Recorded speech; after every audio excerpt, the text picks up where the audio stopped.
And now something completely different. Good afternoon. I'm speaking to you live just outside I like to think balding is just God's way of saying, now let's see you get laid. Is it true that if you don't use it, you lose it? What I'd really like to do is put the greatness of this man in perspective. The hair loss community has a lot to be thankful for, having you as a spokesperson. You mean you just call this guy up? About life and about reality. And now, America's #1 reality radio show for men. Live from Los Angeles, it's Spencer Kobren's The Bald Truth.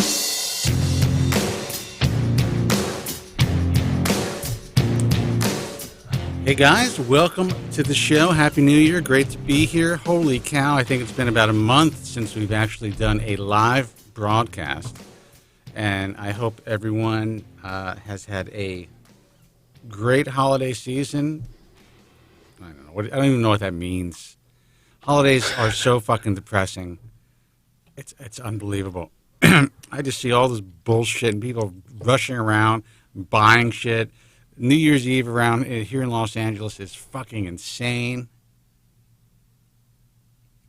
The problem is people keep going to malls. They do. And I, unfortunately, the day before Christmas, was dragged to a mall. Something that I would never do with my level of anxiety, A, OCD, B, which I think is part of the anxiety. The fact that essentially this country's under siege. I don't want to be in a fucking mall, especially like the most popular mall in Los Angeles, on Christmas Eve. Right. I couldn't explain that. Tried to. It's just it's one of those situations where at one point in your life you have to stop and ask yourself, why am I bothering with this? Why is this worth it? No, it's not. That's why God made Amazon. You damn right. You damn right, I'm damn right. You're damn right. You had to see the animals at the fucking mall.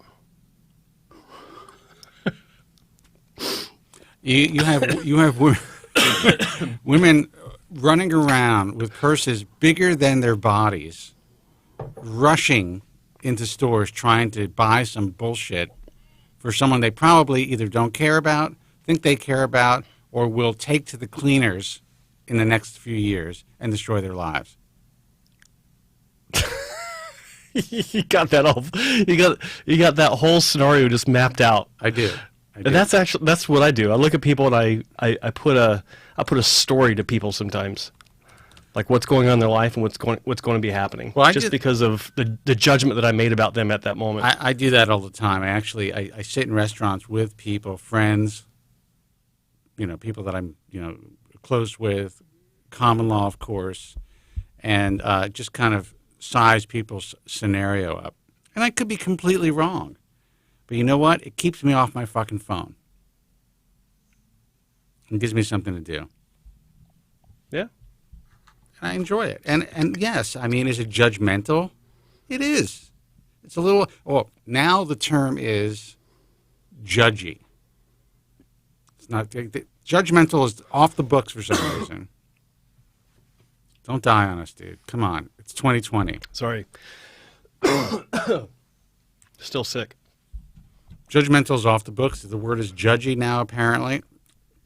That's because people are lazy. They don't want the extra syllables. Yeah, according to millennials and beyond, it is judgy.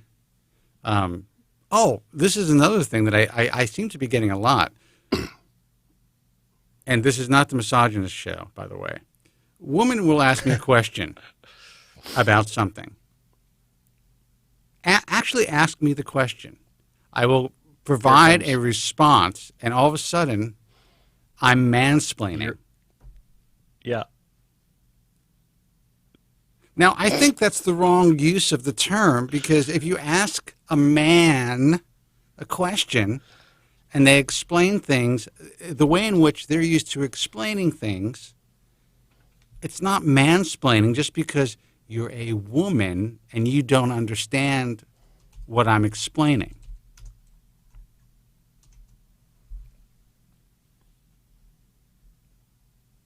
How to get that one off my chest.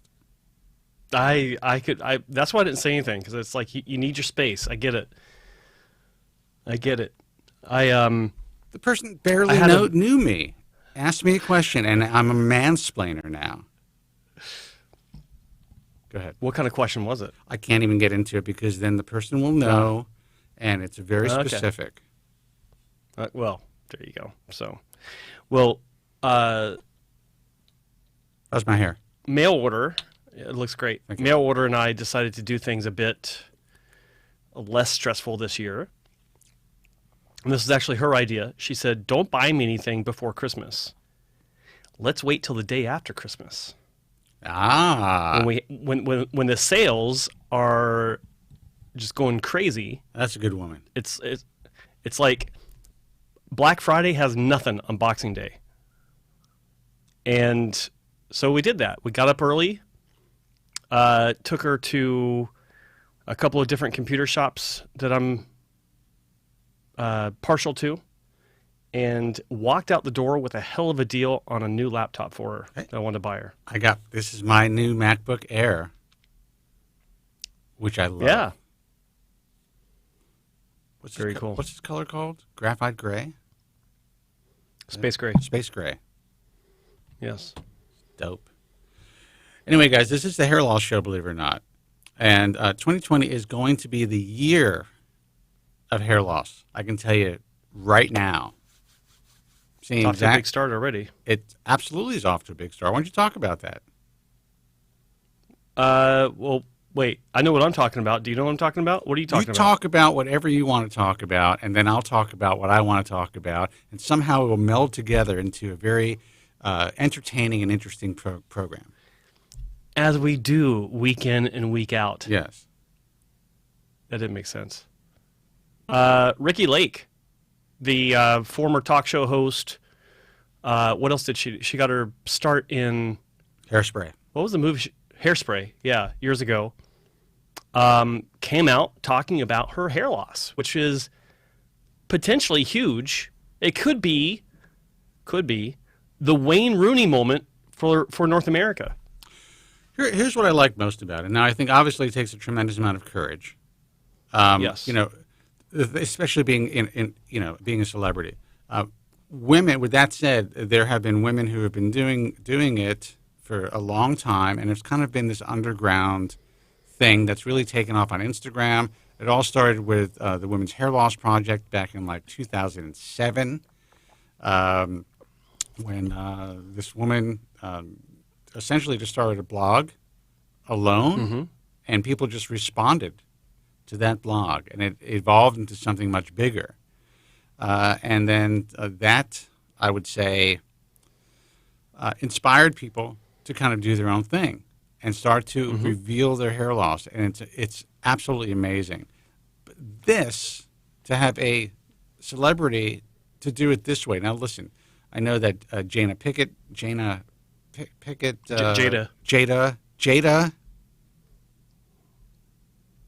you tell me her name? Jada Pinkett Smith. Yes. She came out online, talked about her hair loss, I just don't think that people really recognize the genetic component and just how prevalent female pattern or unpatterned hair loss actually is. And I think Ricki Lake did a great job getting it out there the way that she did. The social media post was incredible. And I will say this.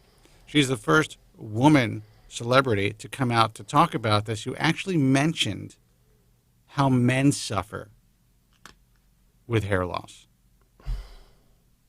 And I have to say that I was very impressed with that and actually thankful. So, yeah, I mean, I think hair loss is absolutely going to be a big thing in the news with this, but also, I was contacted by a national or just a really big newspaper to talk about what we do. That article should be out in the next couple of days. And it looks like hair loss is going to be on the minds of the mainstream media in a much bigger way this year. Also, Yeah. a lot of stuff happening with the American Hair Loss Association and, believe it or not, doctors, the International Alliance of Hair Restoration Surgeons. This is the year it will be, and it already has been, but you guys will see it in a much bigger way, written in stone that, at the very least, if you don't accept, apply, have that credential next to your name, I don't even want to say this, it's going to be a lot more, I would say, difficult for physicians, especially the good ones, to really separate themselves from all of the insanity that's happening in this field. And really that's what we want to do. We want consumers to understand that there are standards. They do exist. Unfortunately, because of the scale of this field, the magnitude of the field, what's happening and how fast it's growing, the standard of care has become essentially shit. And there's a very small subset of physicians who meet that standard of care. And part of that standard of care is not to oversell surgery. Let consumers know that surgery is a last resort. Are you awake? Are you? Am I bothering you, Jim? I am. No, not at all. Continue. Okay. Jesus. I had a call come through. I'm trying to shut my watch down on the sound alerts. He interrupted. Sorry about that. But yeah, I mean, it's okay. It's interesting. You know, I was talking about the number of applications that were received in 2019. Well, you will start to see pretty significant growth in the IHRS in the next 2 months. There are people who, and some of them are actually politicians, which was fascinating to me, who have applied to the IHRS, who want to be a part of the IHRS now and support our message. So you will be seeing their names as part of things. Some of these physicians should have applied years ago, but because of the political climate, they made the choice not to. But now, based on the environment that has really created a tremendously dangerous and difficult place for physicians to practice, they're like, you know what, fuck it. Maybe these guys are right. I think it's easy to recognize that when you keep doing one thing a certain way over and over and over, and you keep getting met with failure. At some point, you realize maybe we should try something different. Well, I'm glad that there are those, especially some of the bigger names, who are willing to kind of come on board and support what we're doing. We are going to be able to change this field. 2020 is absolutely the year of change, and not bullshit change, not just putting out nonsensical campaigns, but actually putting a huge dent in the so-called black market. And, you know, physicians, and there's only so much we can say, but physicians will be forced to compete on their own merits. Yeah. And consumers are going to have the ability to know exactly what those merits are without the use of hyperbole, without the use of, false advertising. And it's exciting to me. And hopefully the politicians who are listening to the program right now don't feel threatened by this, because this is going to be great for you. If you are good at what you do, if you believe in truth in advertising, if you're not trying to con the patient into having surgery, then you have nothing to worry about. Yeah. But if you are, you will not be able to sustain your practice within 24 months. It'll be over. So just tell the truth. Well said. It's true. Just tell the truth.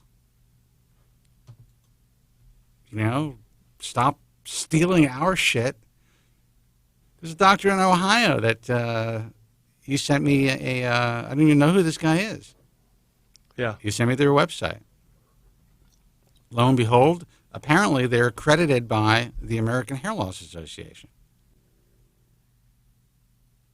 That's news to them. It was news to me, too. And it's going to be news to them when they receive my lawyer's letter. But that's the way Happy 2020. Yeah, but that's the way this industry is, you know? Yeah. So anyway, guys, the phone number is 888-659-3727, 888-659-3727. First show of the new year. And I should go onto Joe's page and see what's happening.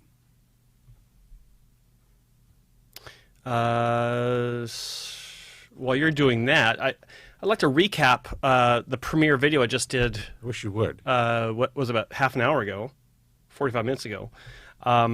This kind of segues about 2020, what we're looking at, and I had some predictions, and there are people talking about exosomes in the chat room. That's one of the things I think will be one of the more. Well, I actually think it'll be the biggest news of 2020. Not as far as like explosive, but I think it'll be the most consistently talked about treatment, because more clinics are going to start offering it. And as we've talked about on the broadcast before, I'm worried that it'll become. Well, I'm confident it'll become another bastardized treatment that everyone will be offering without actually offering it. Or they'll be getting it will be the biggest money from the cheapest sources they can find, and it'll be causing problems for people. But on the flip side, as I was talking about in the video, I think that the potential for less deception will be there, because there are fewer variables that go into providing an exosome treatment. You don't have to worry about, is the centrifuge they're using a good centrifuge? You don't have to worry about the, are they adding this ingredient or that ingredient to make sure it's effective? Because like with PRP, people are literally getting like cheap ass centrifuges off of Amazon, drawing blood, spinning it, taking the yellow plasma and re-injecting it and saying, there, you got PRP, when it's actually more involved than that. Well, I will tell you this, that there's no doubt in my mind. I agree with you. I also believe, and you said it in a sense, that stem cell therapy, exosome therapy for hair loss is going to be the biggest money grab of 2020. Mm-hmm. No ifs, ands, or buts. There are a few companies out there that will be producing safe batches and effective exosomes. And there will be companies that will probably, I'm assuming, be producing kits where physicians can, for instance, derive the stem cells from your own adipose tissue or fat. And then the process can be done in office, so you know exactly where those exosomes are coming from. But I will tell you that in my mind, and it's very important, and there's some great doctors who are really starting to utilize this treatment, and I think that the treatment can be very safe and very effective, but you don't want to get a bad batch. So it is my recommendation that if you go, first of all, you want to know where the product is manufactured. And what I'd like to do this year is to work with a few manufacturers and then kind of just make sure that anyone in the hair world utilizes the best manufacturers. That's it. Let people know where this stuff is coming from. Which we have yet to figure out at this point. That is true. But I can tell you that there will be bad batches. There already have been bad batches, at least of stem cell treatments, where people have gotten very sick. Yeah. This is serious stuff. It's real biological medicine. People tend to medicine. forget that they're having things injected in their bodies, and I think that there's a disconnect. They think, oh, it's just going into my head. That's not going to affect the rest of their body. Well, I'm just going to. Have you noticed that? Yeah, I notice that all the time, and that's just the way hair loss has been kind of. I think part of the disconnect is that the world of hair loss treatment, hair transplant surgery, has just been commoditized forever and looked at as almost like you're just going to a hairstylist. The way PRP is promoted now, the way exosomes and stem cell treatments are being promoted, it's just kind of like, wait a second, this is a non-invasive, treatment. This is fucking science fiction. This is the future. It is here, and we're going to be able to cure your fucking hair loss. But I can tell you this, there are a small handful of guys who really have enough experience in hair with exosomes that I would trust at this point. One is down in Sarasota, and I know that Jerry Cooley and Dan McGrath and John Cole are working with a company that seems to be providing a safe and superior product. It was so far with no issues of bacterial infection or infiltration of the product. But you're right. What's going to happen is people are going to be buying this shit from India. I know a guy that used to run a company. I'm not going to say who this guy is. He's an entrepreneur, sold the company for like $25 million, and is now getting into stem cells. He contacted me, and he wants the world of hair loss. And I'm like, that's great, but what are you offering? Where's your lab? Tell me about your laboratory. I would have to hire a third-party expert to go in there and audit this guy's lab to ever get involved with these people. Anyway, you mean accountability? Yeah, and anyway, I think that's what these physicians should be doing, and that's what I think we should do through the American Hair Loss Association, the IHRS, just to make sure that people are safe. It's a good idea to write that shit down. It is, yeah, absolutely write that down.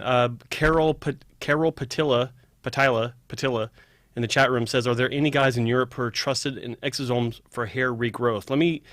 Let's be very clear about this. No one at this point is really on top of this. Like, this is a new development in the regenerative sciences for hair loss arena. Just be patient. Give it several months. This has to have time to kind of settle where it's going to settle, to where people have a routine and they have documented results based on protocols that they've set up. So don't be in a rush. I don't know of anyone in Europe at this time. There's only a few people in North America. That's how new this is. So just give it time. I guarantee you, in just a matter of months, there'll be a lot of people in Europe potentially offering this as well.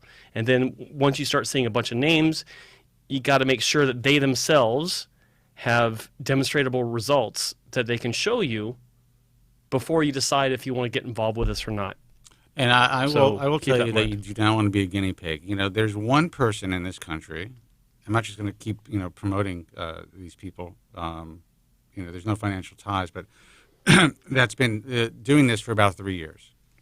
So he has demonstrable results, and he's able to kind of understand how to utilize it. The fact that he works with the manufacturer, and he's involved on the board of this company, and knows that these are safe batches, how they're produced, and that they're actually helping people. With that said, most guys in the field have been doing it for less than a year, or about a year. So, it's still a lot of trial and error, and I would say that I would not jump into this unless someone had at least a year under their belts, and you know who the manufacturer is. And then you can trace that manufacturer back yourself, and you can look and see if there's been any issues, any lawsuits, or any FDA warnings about this particular manufacturer. Because I can tell you that social media, the world of Google, these guys are actually putting, which is unbelievable to me, they're clamping down on stem cell and exosome advertising, which is huge. Yep. So that shows you what a tremendous money grab this is going to be. So let's just wait and see. Listen, there's plenty of you guys who aren't going to listen to us, so we're going to be able to find out who gets fucked up and who doesn't. That's it. There's currently one, I'll mention his name, Joe Greco down in Sarasota, Florida, seems to have the most experience, and he's been using the same manufacturer since he started. with absolutely zero issue. And I know that the manufacturer that Dr. McGrath, Dr. Cooley, and now Dr. Cole are using seem to be having good results as well. And basically, it's all birth tissue stem cells, and then the exosomes. What was that? Birth tissue, either umbilical cord or placenta. That's really what they're working with, as far as getting it from a third-party laboratory. I'm a little more comfortable with it being extracted from your own fat, unless you know who the manufacturer is for sure.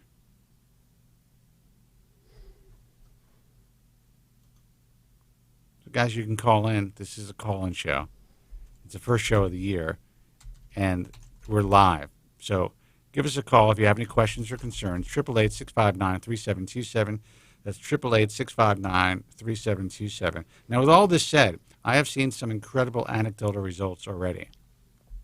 Yeah. With just exosome injections alone, and I've seen some pretty damn impressive results with a combination of exosome and PRP. Now, a lot of doctors aren't doing both because they want to see if the exosomes are just going to work.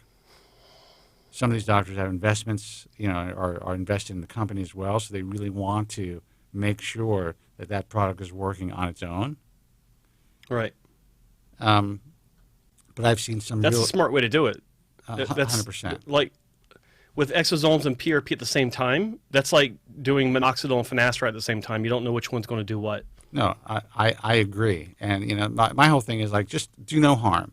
So if you decide to combine them, if you say you're working with someone who's already been doing PRP for a long time, I find that's reasonable to see if you can up that PRP game for them by adding exosomes.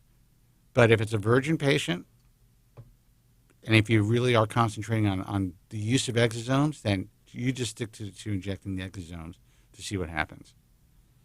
And again, we're not physicians, but that would be my recommendation.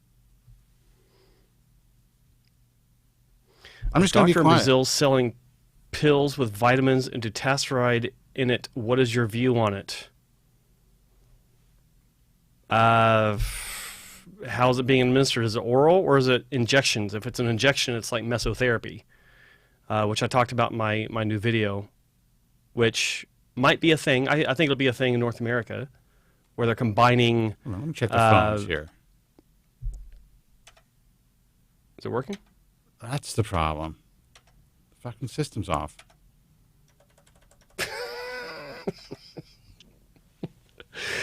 Anyway, yeah, so I think what you're talking about is mesotherapy, and I think that's going to be something that will be making its way over here, not because of its effectiveness, just because people will be asking for it, and it'll be just another angle for people to make money. There is anecdotal evidence that it's got some effectiveness. The thing I like about that and like an exosome treatment or even good PRP treatments is if it's effective for the individual, you don't have to do it. You don't have to take it every day. It's like with PRP, maybe once every 6 months to a year, once or twice a year.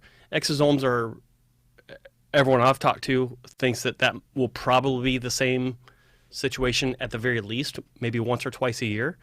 With mesotherapy type of applications, maybe once every few months, like 4 times a year. I actually think my phone, my headset or my handset just gave out. Really? Yeah. So the handset's not working or the phone's not working? No, I would normally hear like a Vonage signal that we're not connected. Are there any lights on it telling you it's powered on? It's powered on. Okay. Let's see what happens. Go ahead. Right. You speak. I was going to say, if you want to try calling in and you're not getting the signal, try smoke signals. We'll try that. So funny, I heard a commercial on radio for a laser cap with financing available in New York City recently. Probably won a few thousand for one SMH. What does that stand for? SMH. I don't know what that means. But yeah, there are some laser caps or laser devices that cost $3,000 to $4,000, and that's with the markup. The cost to the doctors that are selling this is far lower. I've never seen anything legitimately setting one apart from the other. You got some laser caps that are just laser diodes. You got some that are mixed in with LEDs. You got some that are just LEDs. And I just say go to Alibaba and try one for about $175. They're all over the place. Alibaba.com. You can order one if you like it, and then you want to upgrade to something bigger because you think more diodes will help. Then you can spend more money. But even then, you don't have to spend $4,000 for one. And I think I may have gotten the phones to work because we have a call on the line. I don't know if I can take the call. But okay. I will tell you that I had this conversation with someone from a major newspaper that hopefully the article will be published this week. And she was asking me about lasers and the number of diodes and all that stuff. And when I explained to her what it was, how it worked, and the fact that you can essentially, there's no need to buy a $3,000 laser cap from a doctor's office. Which I think is, I'm sorry for all you doctors out there who, even if you're IHRS members who are selling this stuff, but if we can save somebody a few bucks by telling them to go to Alibaba or wherever and buy the exact same 242 or 252 diode laser cap. Oh, now the phone, this guy just hung up. Hold on. Call back. You know what? I can't take the call anyway. Uh-oh. This is really weird. Guys, I'm sorry. I'm having some problems with the phone lines. I don't know why. We did have somebody on hold for a second, but it doesn't look like I could even switch over to take a call.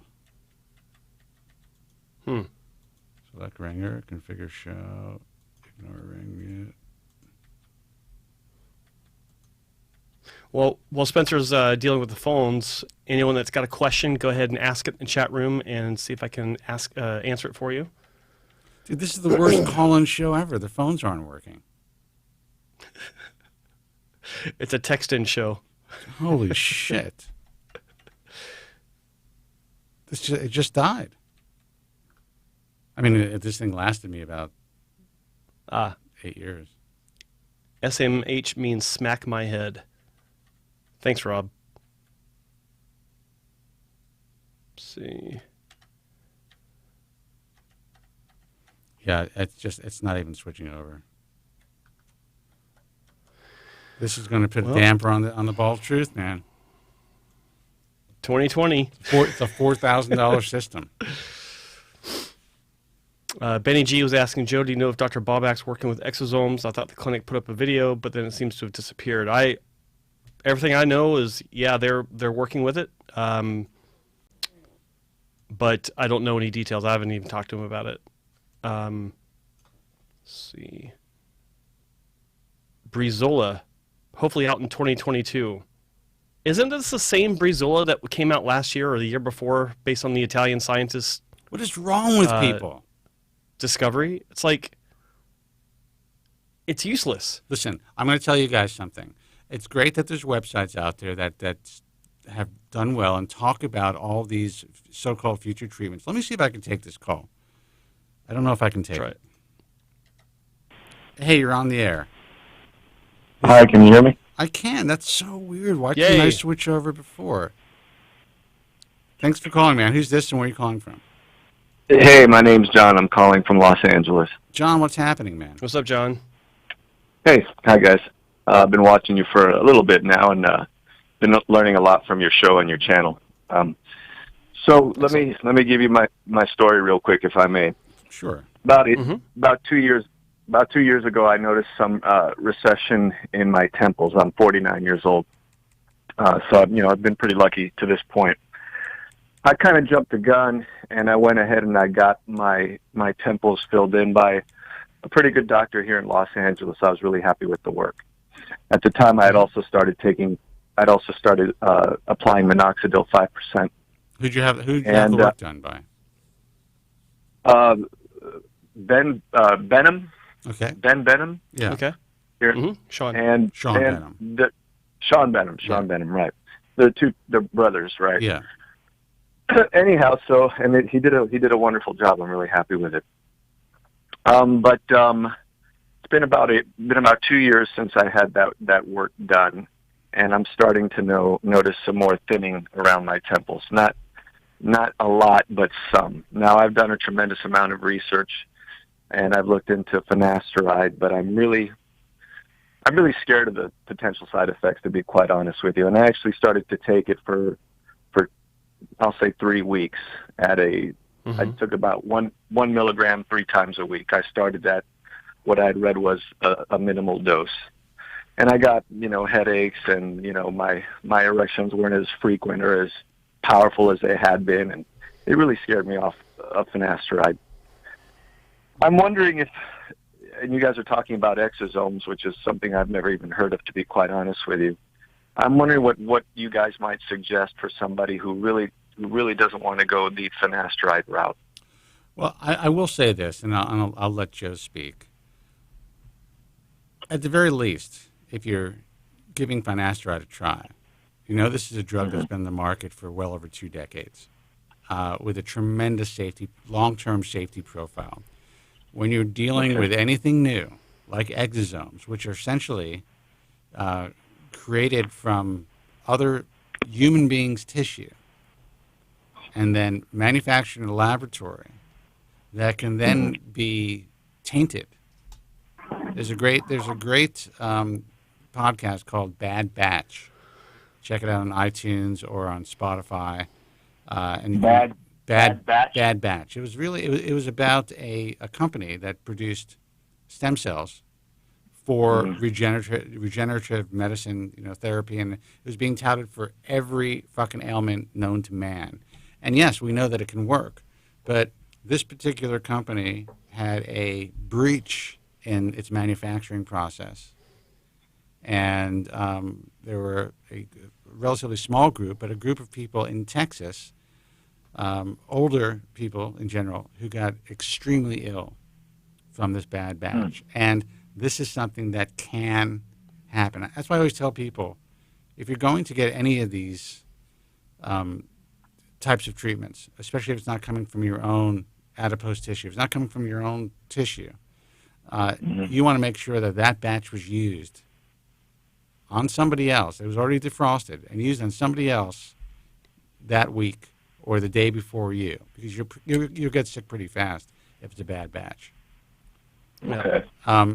But as far as trying something besides Finasteride, I'm not saying that your side effects were psychosomatic, but I would tell you that at least, without making use of hyperbole, 95% of those who go into trying Finasteride, who are so terrified to take it, will have adverse side effects. And what's interesting about Finasteride and the Propecia, we're noticing now that there's these subscription companies that are selling generic Finasteride, but because of the market, go ahead. I got mine at Keeps. I got mine from Keeps. Okay, but you're older and you've probably done more research and you've probably been thinking about this for a long time, so you knew what you were buying. A much smaller percentage of men who are using Keeps, Hims, Roman are experiencing the adverse side effects than those who are using prescribed generic Finasteride or Proscar or Propecia from their doctors. Now, why would that be? The reason is, the products are being marketed for hair wellness.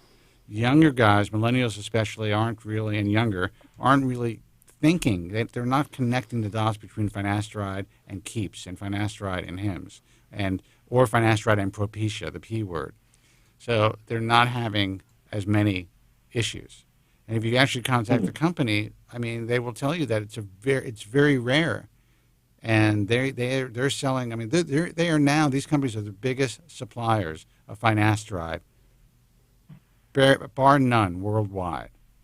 And the side effects that are coming into their facilities are probably within the same range as, at least according to someone I spoke with, as the original clinical trials done by Merck, which is about less than 2%. Okay. So I think that's pretty interesting. And I'm not saying your side effects weren't real. And I understand the fear, but I just wanted to put that into perspective. You know? Right. Joe, what are your thoughts? Yeah. No, I agree with that, and I think that one thing that you can consider is taking the approach of finasteride if you haven't completely given up on that from a different angle, and instead of doing what a lot of people do, which is a 3-time-a-week regimen, go way below that. I've got a formula I worked out for guys just like you, and it seems to be pretty successful. I've not had anyone come back and say that it wasn't.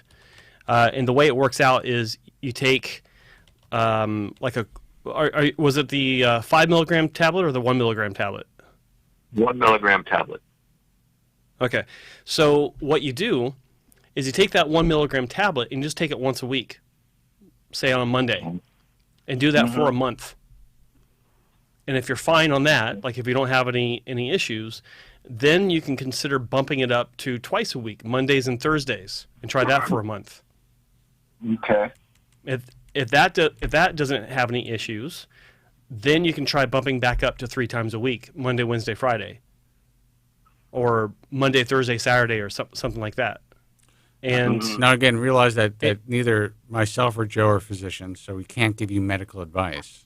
Sure, I understand. I completely understand.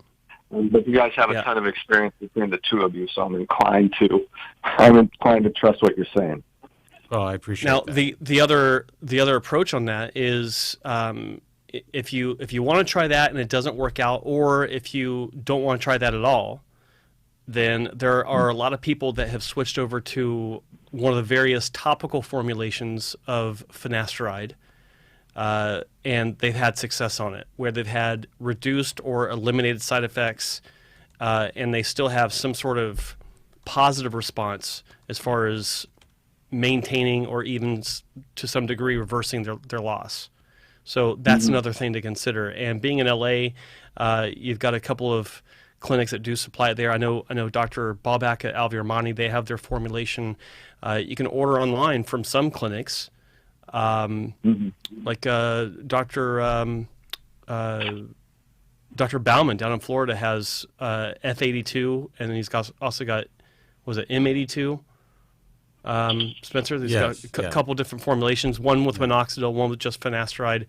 And I mean, there are different sources you can get it from, but that's something to consider as well. And I would encourage you, since you've already had a surgery, find what works for you, because with continued loss means more surgeries. And I think you'd agree that you'd rather have a maintaining of your existing hair rather than have to dip into the surgical well over and over.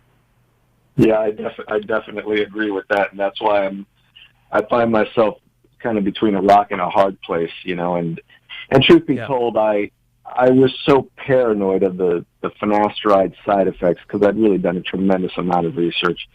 I'm a registered nurse, so I take my health very, very seriously, and I have an objection, I guess, to messing around with my biochemistry to any degree. Right. So maybe I didn't. Let me ask you: did you have a wife?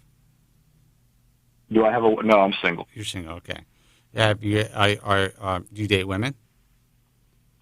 Actually, it's funny. I'm not really dating at all, so there's no real pressing. I don't have really pressing issues in that department. But when you were dating, were you concerned about your woman taking birth control? Never gave it a second thought. Yeah, because I got to tell you that what is being done, in my view, to women at very young ages is this is a harsh statement. It's just my opinion. It's criminal. You talk about the hormonal and the lifelong hormonal damage from oral contraception. And I understand it's a woman's body. She wants her choice, all that stuff. I'm all for that. But I really think if these women were fully informed of what this is doing to them, and then you compare that to the use of finasteride, I think there would be much more panic online about the use of any hormonally based contraception, because the side effects are so much greater, including, all types, several types of cancers, blood clots, long-term adverse, permanent sexual side effects from short-term use. And what's happening to women is, early expression of female pattern hair loss. We're talking about girls who are 16, 17 years old who were put on the drug by their parents. They gave them the okay because they thought it was the responsible thing to do, and their lives have been essentially destroyed. On that note, is there any truth to the rumor that young men are losing their hair sooner, younger? Is there any truth to that? A buddy of mine told me that. I can't see it because, when I started to lose my hair, I was 21 years old, and then all of a sudden I noticed, holy shit, everybody around me is losing their hair. Like, I was living in New York at the time, so I would ride the subways. Thank God I haven't had to do that in 30 years. But I was riding the subways, and I would just stare at young guys at their scalps and women. I was like, that's when I got into my mind that this is like a silent epidemic of biblical proportions. So I would say that in my worldview, and from what I've seen over my 30 years of hair loss, no, it seems to be the same to me. I will tell you this, though. I think women, it's becoming much more prevalent in women at younger and younger ages. And again, in my view, in my opinion, it's based on baby boomers and Generation X? I'm like between baby boomer and Generation X, right?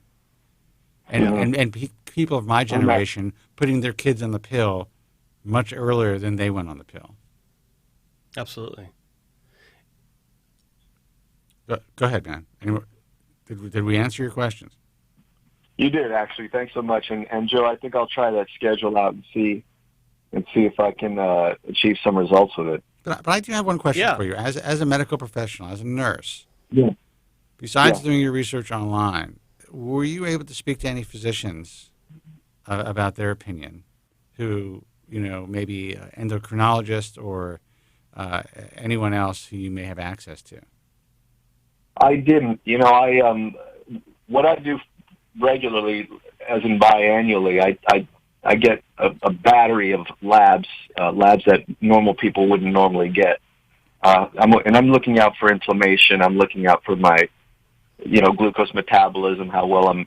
But I didn't talk to any doctors about finasteride specifically. I just, truth be told, I'm aware of the conversion from testosterone to dihydrotestosterone, and dihydrotestosterone being the androgen that's responsible for male characteristics. I just had reservations about that. Yeah, well, I will say that you're 40-something years old. You're probably fully formed in that region. I'm hoping. Yeah. I'm hoping everything dropped by now. Yeah. But yeah, listen, you are a medical professional. So, I mean, you have, a tremendous amount of knowledge about this, and that's great. I will say this. Just had my annual checkup. My blood panels, my blood work I have everything checked here. Even my vitamin D levels. Everything is just on fleek. Except for my total cholesterol, which was slightly higher than usual, but my good cholesterol was like killer. It was like 80. How are your triglycerides and your HDL? It's all about your triglycerides and HDL these days. Well, there's a whole new conversation surrounding cholesterol. Yeah, well, HDL is the protective factor for your heart, right? Right, exactly. Right. My HDL was 80. Good, very good, actually. Yeah. So he was like, if it's over 70, you're killing it. So yeah, that's very good. Yeah, so I shoot for low triglycerides as well, ideally. Yeah, so what's the best number for triglycerides? I do a lot of intermittent fasting, and I slip in and out of ketosis. And my triglycerides usually come in at around 50, which is very, very low. Like really, you're trying to land under 100 ideally. Yeah. Mine were, I could look them up. I think it was 62 or 60. Pretty good. Yeah, but I'm an intermittent faster also. Great. Yeah, that's characteristic of people who fast on a regular basis. Yeah, but I have a questionable relationship with alcohol, so I don't know. No, there's no question about it. You got a great relationship with alcohol. Just like I do. Yeah. Hey guys, Cheers. thank you so much. Thank you so much for taking my call, guys. I appreciate it. Good luck. Let us know what you decide to do. And I think Joe gave you some really good advice. Well, let us know how it works out, because you said you're going to try that schedule. So call back in 3 months or sooner, and let us know how that works out. I absolutely will. Happy New Year, guys. All right, man. Happy New Year. Happy New Year. Good luck. Bye. 888-659-3727. We do have some calls on the line, and I hope that I can take them. I will tell you that, sometimes too much knowledge can be paralyzing, and I'm one of those people. I'm not a physician. I'm not a nurse. But because I do what I do, I am very skeptical of everything, and I research everything until I never want to see a doctor. That's how I feel. Well, maybe you won't. Well, because you'll be dead. That's true. I could drop dead. Here lies Spencer. He didn't want to see a doctor. Yeah, or I could be like the guy who raises the chickens. Guy hasn't seen a doctor in 30 years. I don't understand that. I don't understand that. Why wouldn't you want to see a doctor? Just to check to see that things are looking good. Well, like him, I actually have a certain amount of post-traumatic stress from, I would say, not because I had a bad experience with a physician, but just because I work in this field. And I know where all the bodies are buried. Yeah. So it's very... That I can relate to. I get it. So it's very difficult for me to see doctors. And I don't make their lives easy either, I have to admit. I'm not the easiest patient, but I warn them. I have a doctor who I see, and now I have this great dermatologist in New York, and I just warn them. I'm like, look, you can give me the entire speech, and I may just say, it's not going to happen. I'm not going to go for that test, or I'm not going to let you do that to me. And you have to understand that we have to work as a team. That's what I always tell them. We're a team. This is my health and my body. I'm not going to tell you what your job is, just like I wouldn't want you to tell me what my job, how I should, work in my job. But based on everything that I know, these are my opinions, and I don't want to go in that direction. And so far, it's worked. Let's take a call. Hey, man, you're on the air. Who's this, and where are you calling from? Hey, this is Joe from Santa Monica. Love your show, gentlemen. Thank you so much. Joe from Santa Monica, man. How's it smelling over there? Not bad. I mean, it's mostly the worst thing is the homeless people, unfortunately. Yeah, don't go to the fucking public library, I'll tell you that. Oh, God, they're crapping everywhere. It's turning like San Francisco.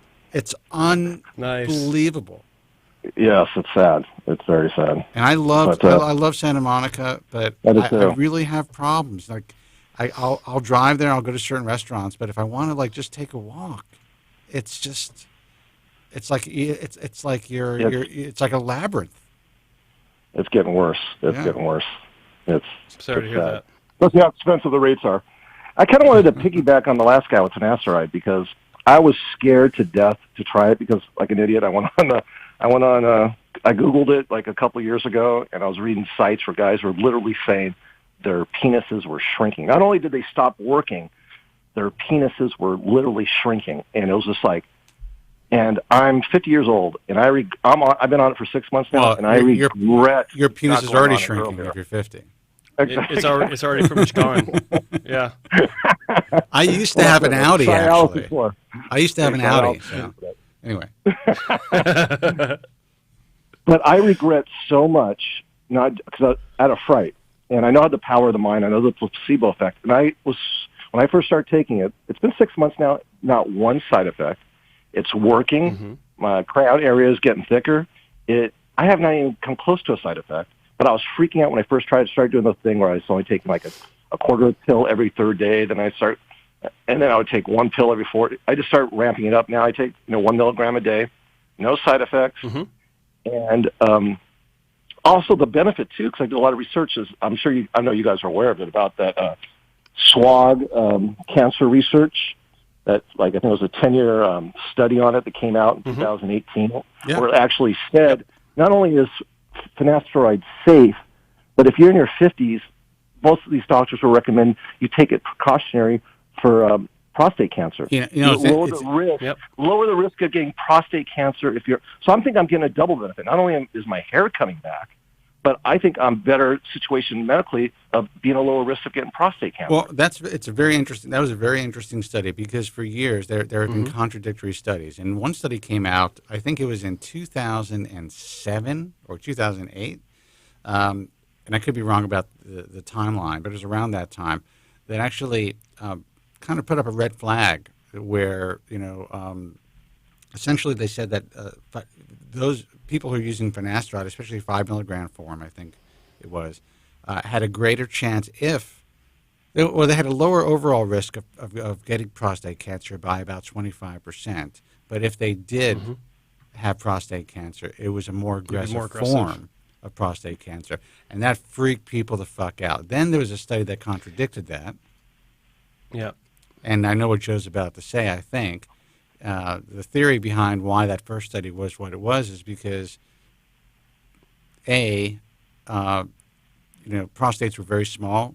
Things weren't coming out or weren't visible on PSA tests. And once they did find out they had cancer, it was already so far progressed that it was more aggressive. Is that right, Joe? Right. So what are you going to say? That is correct. That's not what I was going to say. I was going to say that if the way that it was discussed was they cut out all the details. It's just literally, if you take finasteride, you're more likely to get aggressive cancers. That's the way the media picked Full it stop. Up. Yeah. Yeah, and that's the way that everyone was repeating it.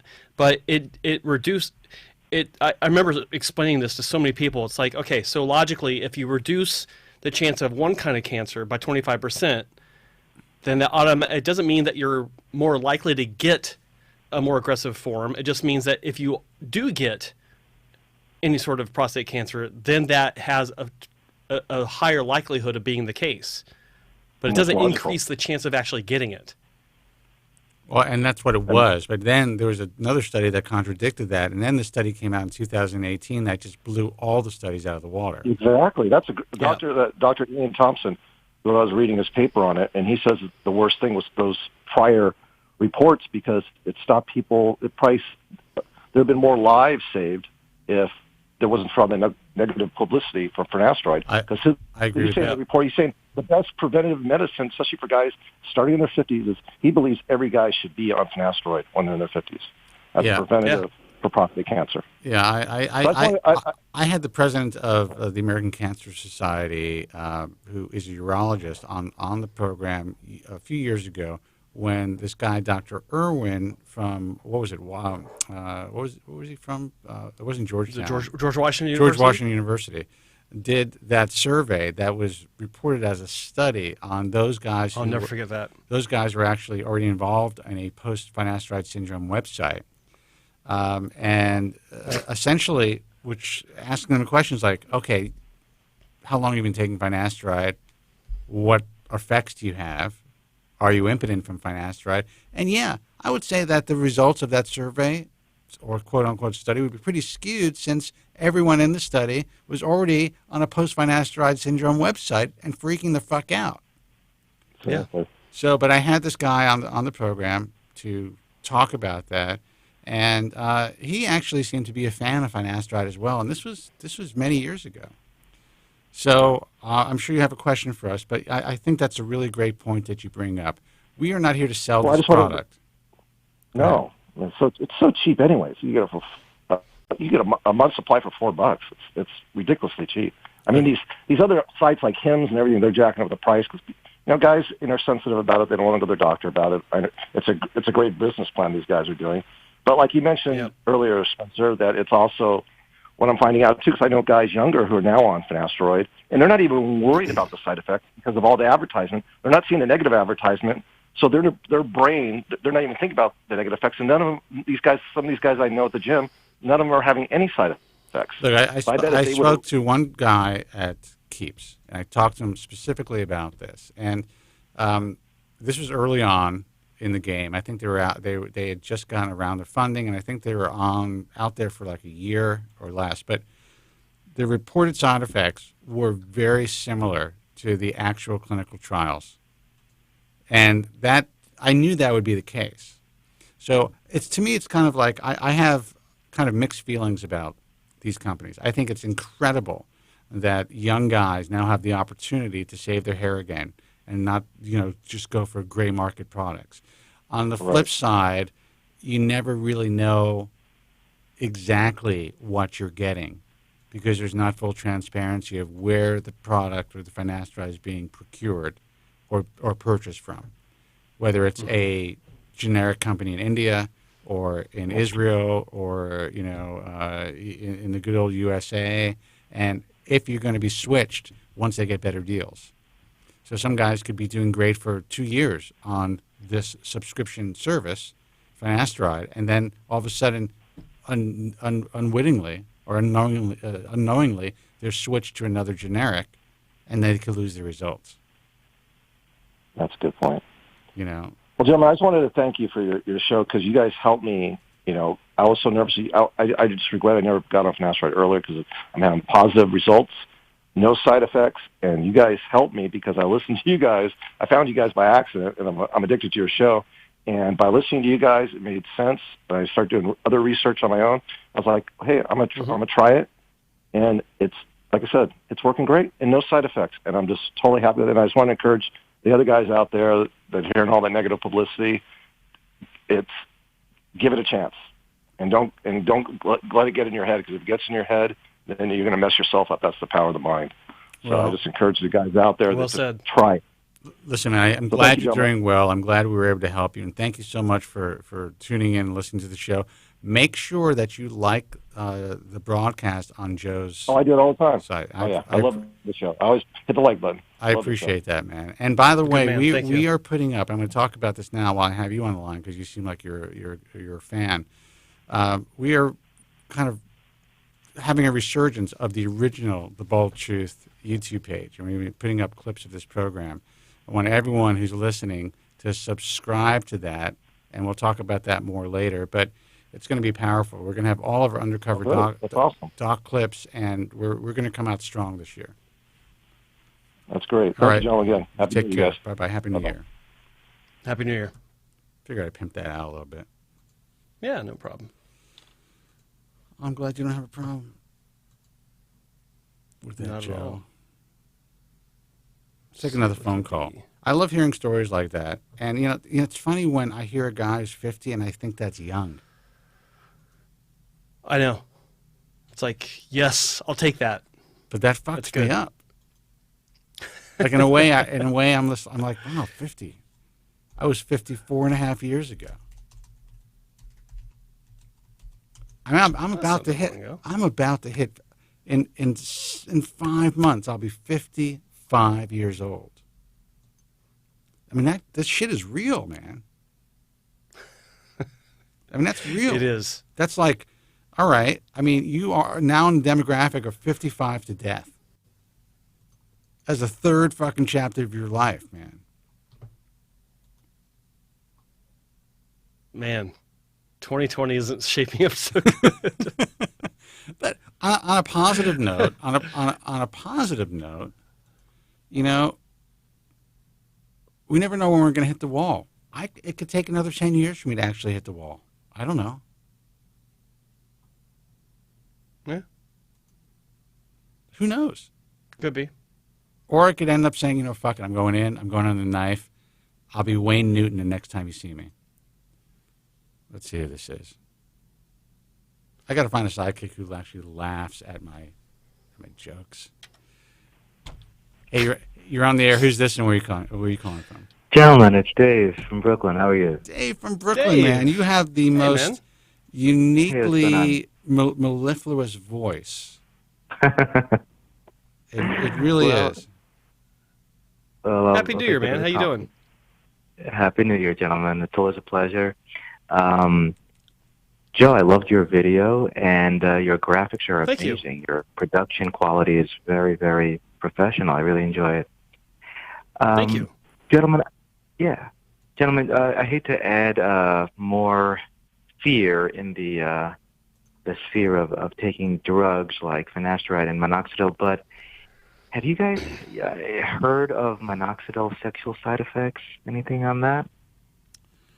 I have actually heard a very small handful of bizarre anecdotal accounts on internet message forums, but I have never heard it coming out of anyone's practice, and I have never in my personal life heard anyone complain of adverse side effects, sexual adverse side effects from minoxidil, but I guess theoretically it's possible. The only thing I ever heard was a urologist chimed in and said that because it's a blood pressure medication, it can sort of close the opening where the blood would normally flow to the penis and therefore restrict it, I guess, temporarily. Obviously, it's not a hormonal drug, so I would imagine that the side effect of a possible sexual side effect would be temporary, I would imagine. Well, I would imagine that too, and I would imagine that with most drugs, including Finasteride, even though it does affect your hormones. But right. Yeah, I mean, it's something that I've been doing this for 22 years. I've been involved in the game for over 30 years. It's just something that's rarely ever mentioned. And Minoxidil has been on the market and approved for use for men since 1987, right? 86 or 87. Yeah, I think it's 87. Yeah. Yeah. So 33 years. Wow. Sounds like a pretty good record to me. Yeah. And you're the first guy who can't get it up from Minoxidil. Gentlemen, you know that we love you guys so much, what you do. If only every industry and every field, let's start with every field of medicine. If every field of medicine had a Joe Tillman and a Spencer Kobren, then it would revolutionize information as consumers know it. So thank you so much, gentlemen, and have a wonderful New Year. Oh, Happy New Year to you. And please, next time you give us a compliment, my name goes first. Will do, Spencer. All right, dude, listen. Love you guys. Love you. Take care. Bye-bye. Thanks for calling, buddy. 888-659-3727. That's 888-659. That's 10807. That's a good soundbite. I was going to say I was like holding my hand up to get you to pause in your response. Excuse me. Yeah, send that shit to the That's doctors. a good one. The doctors. I'm on the doctors. Did you see that doctors show? It was put back online where Dr. Amir Yazdan was on the doctors because he saved the life of this kid. Yeah. Yeah. He never talks about that. He was in Charleston, South Carolina, driving back to California because he did something that I do, fly someplace to go buy a car. And he's at a gas station, and he heard someone screaming help, and he ran over, and this kid was turning blue from asphyxia, and he saved his life. And he saved his life in a very unique way. I mean, this kid actually had asthma, and he had the wherewithal not only to try to give him mouth-to-mouth to help him breathe. He said, asked for the albuterol inhaler and to see if the parents had the medication, and obviously they had it because they were trying to give it to the kid, but it wasn't working. So he sprayed it in the kid's mouth and then gave him mouth-to-mouth and actually forced the albuterol into his lungs by breathing into his lungs. That is, I mean, you talk about thinking outside the box. Yeah. Forcing anything on a kid, much less one that's that's asphyxiating. It's like while you're kissing them. I mean, come on. Yeah, basically, yeah. No, but I mean that was an amazing, life-saving. I mean, I do think there would be certain doctors who would just try to give them the albuterol. Obviously call 911 right away and maybe try to do mouth-to-mouth. But that thought process really, I mean, I was just amazed by it. And we really don't have a lot of real heroes in our midst. And this guy saved this kid's life. He could have just been like, help. What are you talking about? He had to actually run a pretty far distance to help this kid. Could have just put his gas cap back on. He's in some strange town. I might have been like, this is a setup. Yeah. I'm a New Yorker. I'd be like, I'm not going anywhere near someone calling for help. I don't know you. Good luck. Yeah, I'm gonna wake up in a fucking bathtub full of ice with a note. You still have one kidney. Don't complain. Yeah. Let's take a phone call. Hey, you're on the air. Who's this and where are you calling from? This is Bald Spot Barry. Bald Spot Barry. What up? A.k.a. lesbian Nazi hookers in the chat room. What's happening, man? How's it going? Oh, man. It's going good. Just kind of calling to check in. I hadn't listened to the show in a little bit, and I took off of work, and so I'm actually able to watch the stream live. Well, I'm really glad that you are. Very cool. And we haven't been on for about a month. So you didn't miss much. Well, good. I haven't missed anything. That's excellent. So, yeah, currently I'm in month 11 of Finasteride. And looking forward, I planned on a year mark before I decided to make any more decisions on what to do next. And, I haven't really seen much results yet. I know it can take, you've seen results, come in at like a year and a half. So I'm just hanging in there right now. And it's hard to tell because I shaved my head. And so I have to grow my hair out to kind of see, what the results are. It's about time to grow my hair out again. And take some pictures and compare them to my pre-pictures, and hopefully I get some growth. And I think next I'm going to try the laser cap for a little bit to see if that may thicken stuff up. I'm going to go the Alibaba route and just get the cheapest one I can. Good for you. And, good for you. Yeah, that's the way to do it. Use that. Yeah, use that for a while, and see if maybe that will increase my results. But so far, just Finasteride, and that's where I'm at today, is still waiting to see those results and trying to be patient and trying not to make any rash decisions. Well, I'm glad that you're doing well, and I'm glad that you're having no adverse side effects. And it is, I think using Finasteride when you're shaving your head is really probably the easiest, emotionally, the easiest way to deal with it. Because if you were going through a telogen from it, telogen effluvium, you wouldn't know. And you're just able to just sit there, make sure you're not having any side effects, and wait to see results in a year. Most people don't have that. They kind of go through an emotional roller coaster, or a lot of people do, of fear of going through a shed, or some people do go through a shed. So I think you're one of the lucky guys, and you have a good attitude about it. And as far as the laser cap is concerned, I got to tell you, man, I think, listen, until I sell out, you guys will all know about it. I'm going to say, listen, I'm selling out. I'm going to be working with a certain company that's going to be selling a outrageously priced laser cap, and it's my time, and I'll let you guys know. But until that time, I tell everyone, do what you're going to do, because it is all the same, and anyone who claims that it isn't, in my view, is lying to you. Yep. Yeah.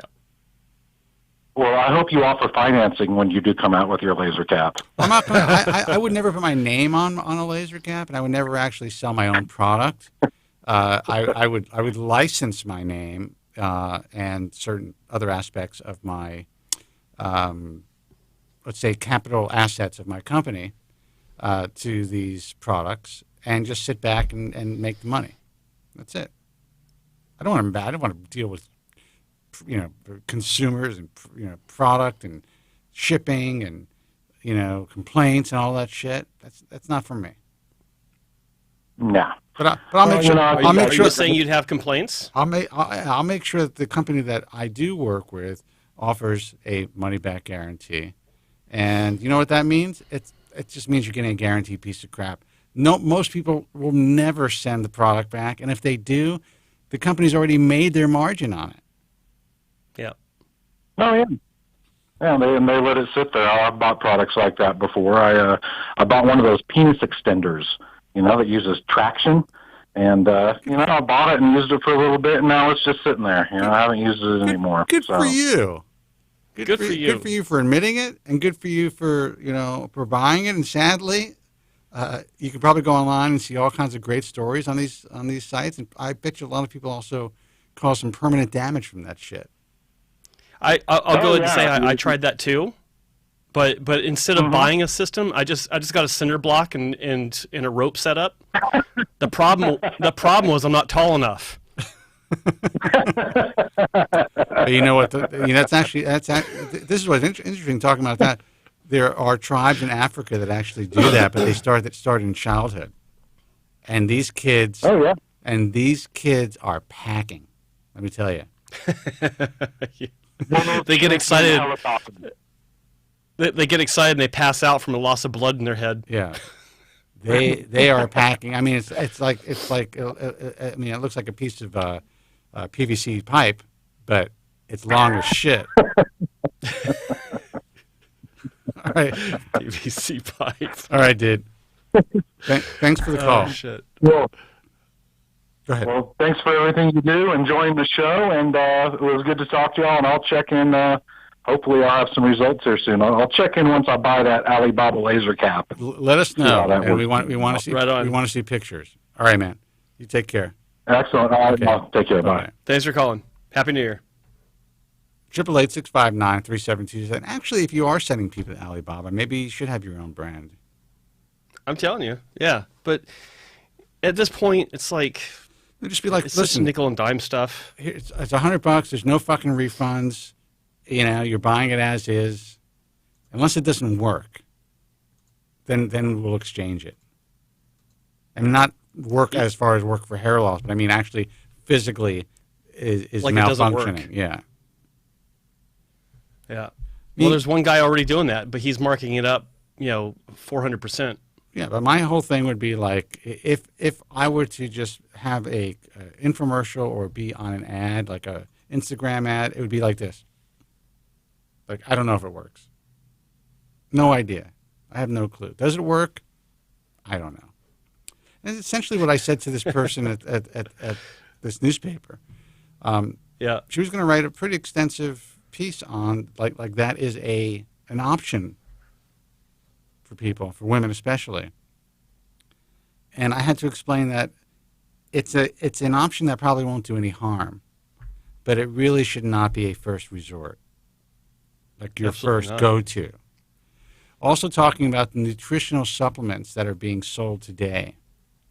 Now, it's interesting because I'm not even going to name the product, but there's a product out there that has a saw palmetto and other DHT inhibitors in it, and it's being sold to women.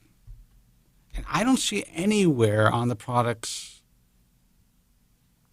literature, website, that pregnant women shouldn't be taking these DHT inhibiting herbs because it can cause the same potential adverse side effects in newborn males as finasteride. Birth defects. Yeah. Basically, fucked up genitals. I did not know that there was something out there, and they're not talking about that. That's big. That's real big. I think it is. I mean, I wasn't able to find it. Maybe they are. I don't know. I've never ordered the product, and maybe it's like in some small print in the literature.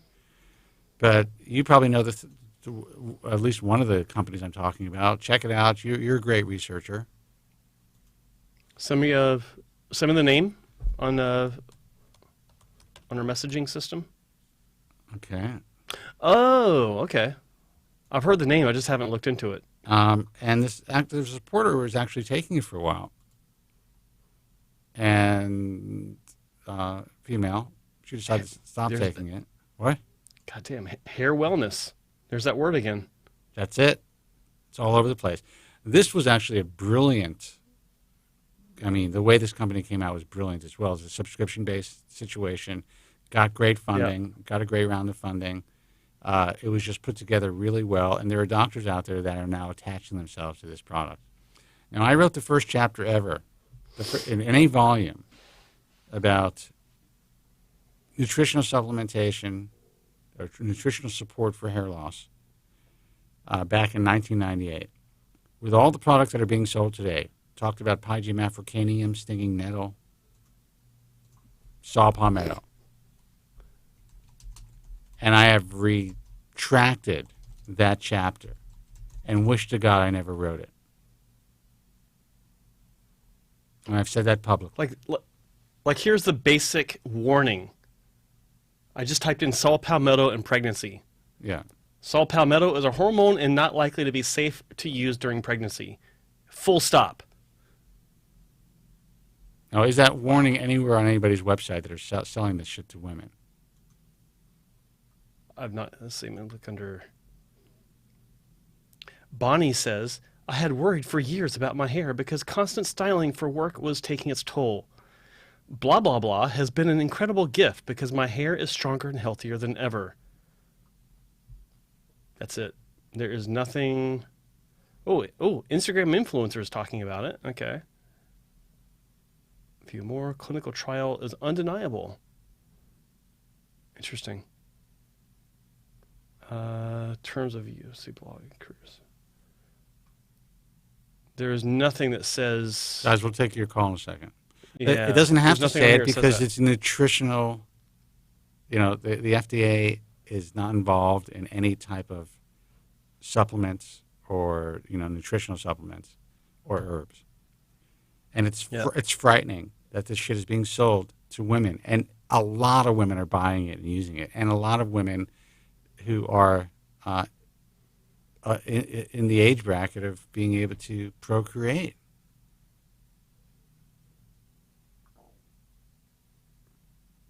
Jesus, this is... It's going to be fluminimide.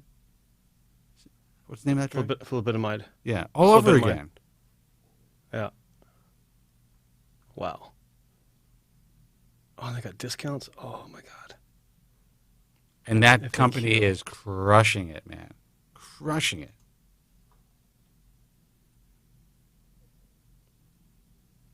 Let's take a phone call. Hey, you're on the air. Who's this and where are you calling from? Hey, man, you're on the air. Hello, this is Daniel. I'm calling from Everett, Washington. Daniel, how are you, man? Hello, Daniel. Good. How about yourself? Pretty good. Can't complain. Happy New Year. I called up a couple of months ago. I had been on Finasteride already through Keeps, and I told you guys that I was going to talk to my hair transplant doctor about getting Propecia. Right. And I did it. I finally am almost done with my first month, and I'm super stoked. I can't believe it. A little bit of a reminder. I took it for 4 days. My Keeps subscription, I got 3 months, and got side effects, sexual side effects. Now I know that they were psychological because I did Joe's program, suggested program, not medical advice. Right. And I was. Thanks for the clarification. I was able to finish my subscription, and I just wanted to have something that was name brand, something that was consistent. Right. And I made the switch. I called my hair transplant doctor up real quick.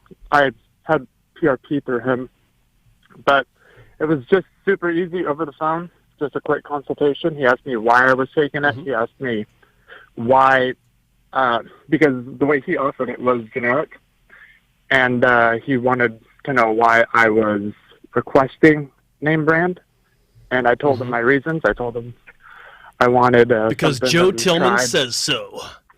Yeah, awesome. And I'm almost done with my first month.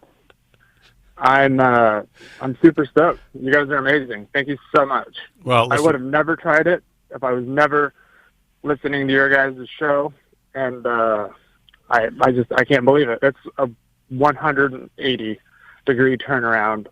More confident. I style my hair now. I don't hide, in my house. I know it's weird coming from a 27-year-old guy, but I've heard multiple people call and say that they didn't even want to look at themselves in the mirror, and honestly, that was me. And just thank you guys. Well, listen, man, I'm really glad that you were able to get help and that you took our advice. And, all we try to do here is to create balance. That's it. We want to create balance. We want to give you the truth as we know it, as opposed to all of the propaganda that's out there online. And, the truth is the truth. There's a segment of the population who use finasteride who will experience adverse side effects. That percentage is pretty close, if not as exactly as it was in the original clinical trials. Period. That's just the way that it is. And those in the clinical trials that experienced side effects on the placebo were almost the same as those who experienced them who were on the drug. So these are facts that are undeniable. And this is a drug that's been on the market for a very, very, very long time. So I think it's important to provide that balance. And Joe, as I'm thinking about this, I'm thinking that on the new YouTube channel, we actually have just positive experiences. Not that's our balance. Get the positive, like clips like this. And people are going to be fucking pissed. But you know what? A lot of people are going to be helped. The truth hurts. Yeah, for sure. Just positive Propecia or whatever. Positive Propecia experiences or some shit like that. Because I can tell you this, there are more positive experiences from those who are using finasteride for both hair loss and benign prostate hyperplasia than there is negative. That is just a fact. So, dude, I really appreciate the call. I'm so glad you've been helped, and that that you got your life back, man. And we love hearing back from people that we talk to, and then they call back months later to give us these updates.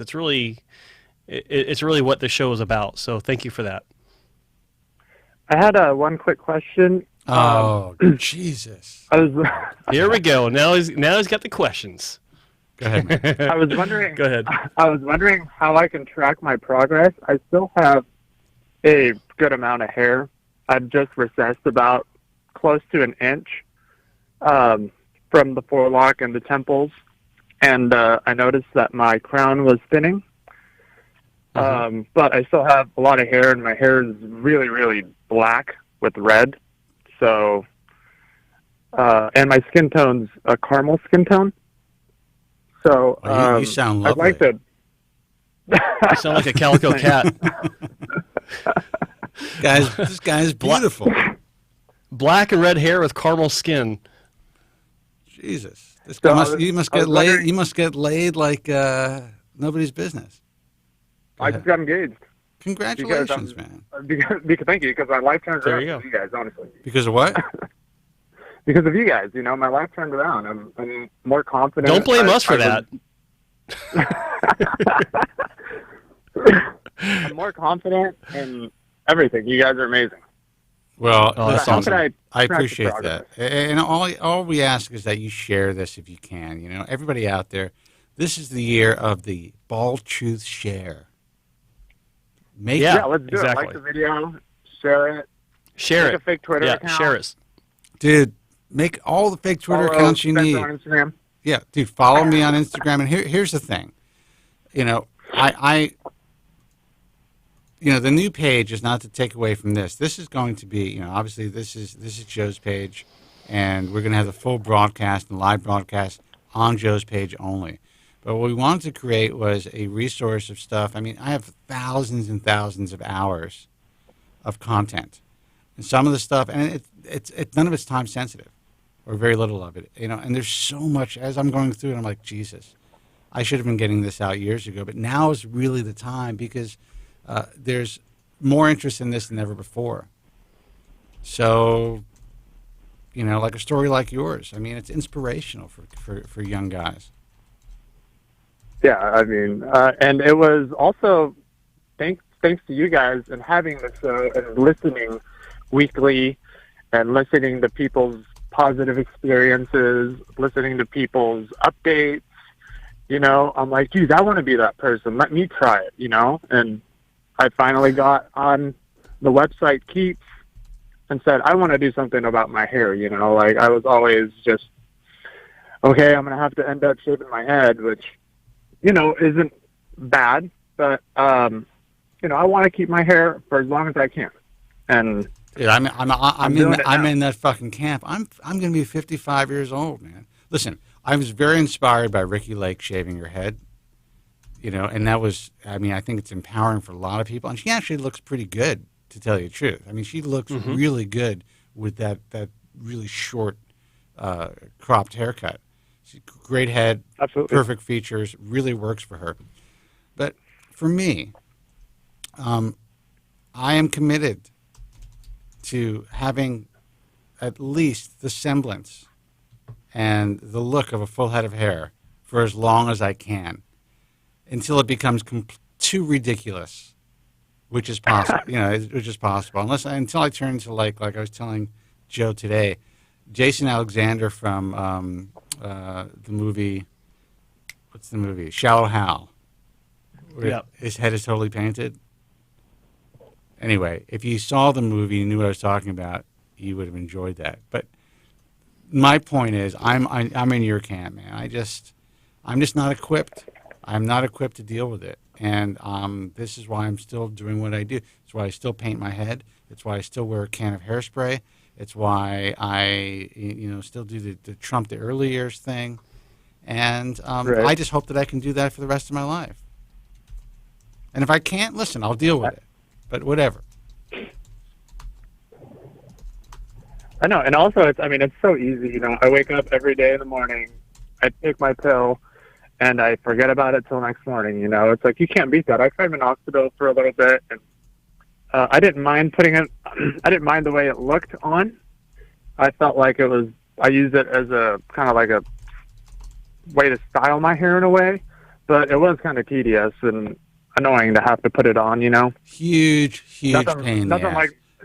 Nothing like waking up and just taking a pill and forgetting about it. I think any topical, even though I think it's great that there's topical finasteride and dutasteride are now available for those who may have experienced side effects from the oral medications. But if you really think about it, even though some of it's going to be systemic, you're really only going to get the real positive jolt from the areas close to where you're applying it. It's more difficult to really, I think, to experience the positive effects that you would by taking it systemically. Even though there's a lot of doctors out there that are claiming otherwise. You're lucky, dude, and I'm really glad for you. And listen, like I always say, I just had a physical. I'm fine. I don't know what's going to happen to me. I've been on this fucking drug for like 25 years. I don't know. I don't know what's going to happen because I've been on this drug for so long. But I wouldn't know, anything can happen to me anyway. Mm-hmm. Yeah. At this stage in life, Absolutely. You know what? I'm a ticking time bomb. So fuck it. All right, man. All right, good luck. Awesome. Thank you so much Happy New Year. again. And thanks for Happy calling. New Year as well. All right, thanks, man. Yeah. Bye-bye. Goodbye. Ticking fucking time bomb. I love that. That's a good call. Yeah, that's why I say fuck it. Like my doctor is asking me questions like, how much are you drinking a day, whatever it is. I'm like, it really varies on my day, doc.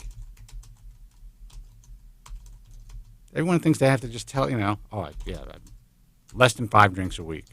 Sometimes it's less than 1 drink a week. Sometimes I'll have 5 drinks in one day. That's it? Yeah. Okay. That's Yeah, actually a big night for me now. If I actually can drink 5 drinks now, like my tolerance is. I remember our friend from Seattle. Seattle was like the last time he saw me. He's like, "When did you not be able to drink? When did it happen?" Something like, "Well, why can't you drink anymore?" Or something like that. I'm like, I could drink just fine. I just can't tolerate it anymore. I just don't want to. Well, a part of it is I think as you get older, you actually lose your tolerance. There's certain enzymes in your body that just don't break down the alcohol as well. So being able to sit there and drink 5 Jack and Cokes, can't do that anymore. Turn into a 20-year-old Asian girl. Your face turns red. Oh, my God. And get absolutely hammered after 2 drinks. I get pretty hammered, I would say, after. Once I get to the 4th, if it's hard alcohol, you got to call me an Uber. That's the way it is. And anything could happen. You know what I mean? I could have fought in a war. Oh, yeah. I could have been, like a paratrooper. Anything. I'll just sit and bullshit with strangers all fucking night.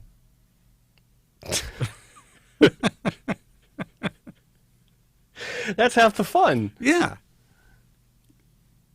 But I don't need to record it because you won't remember it. But I don't even mind. Like if someone says to me, did you I talked to you last night, you said this, did this actually happen? I'd be like, psh, do not believe a fucking word I say past the 4th or 5th drink. Who knows?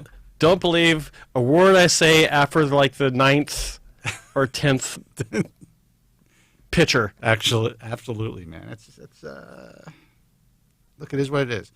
You want to take another phone call? Let's wrap it up with one more call. We don't have one. Well, there you go. So you want to wrap it up? Sure.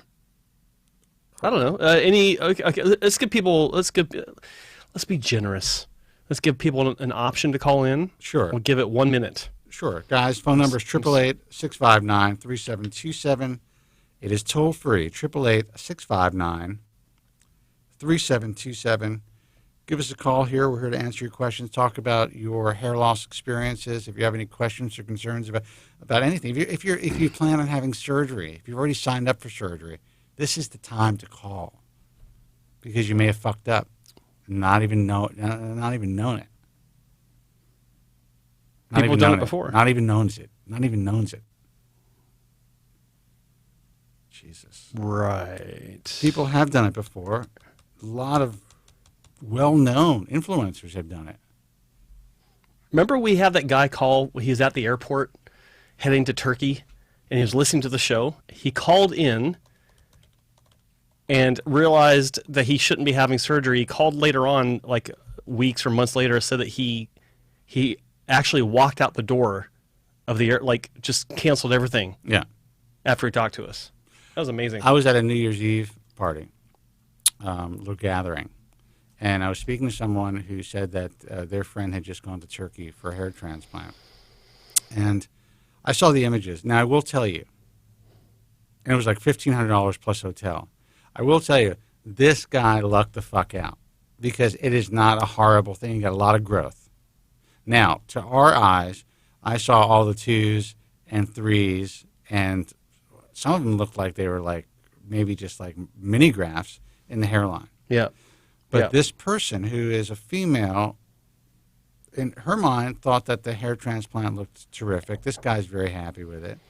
So I think that there is well, and again, this guy really lucked out. He does look good, but and somehow the direction of growth came out well, at least in the images, but the hairline is pluggy.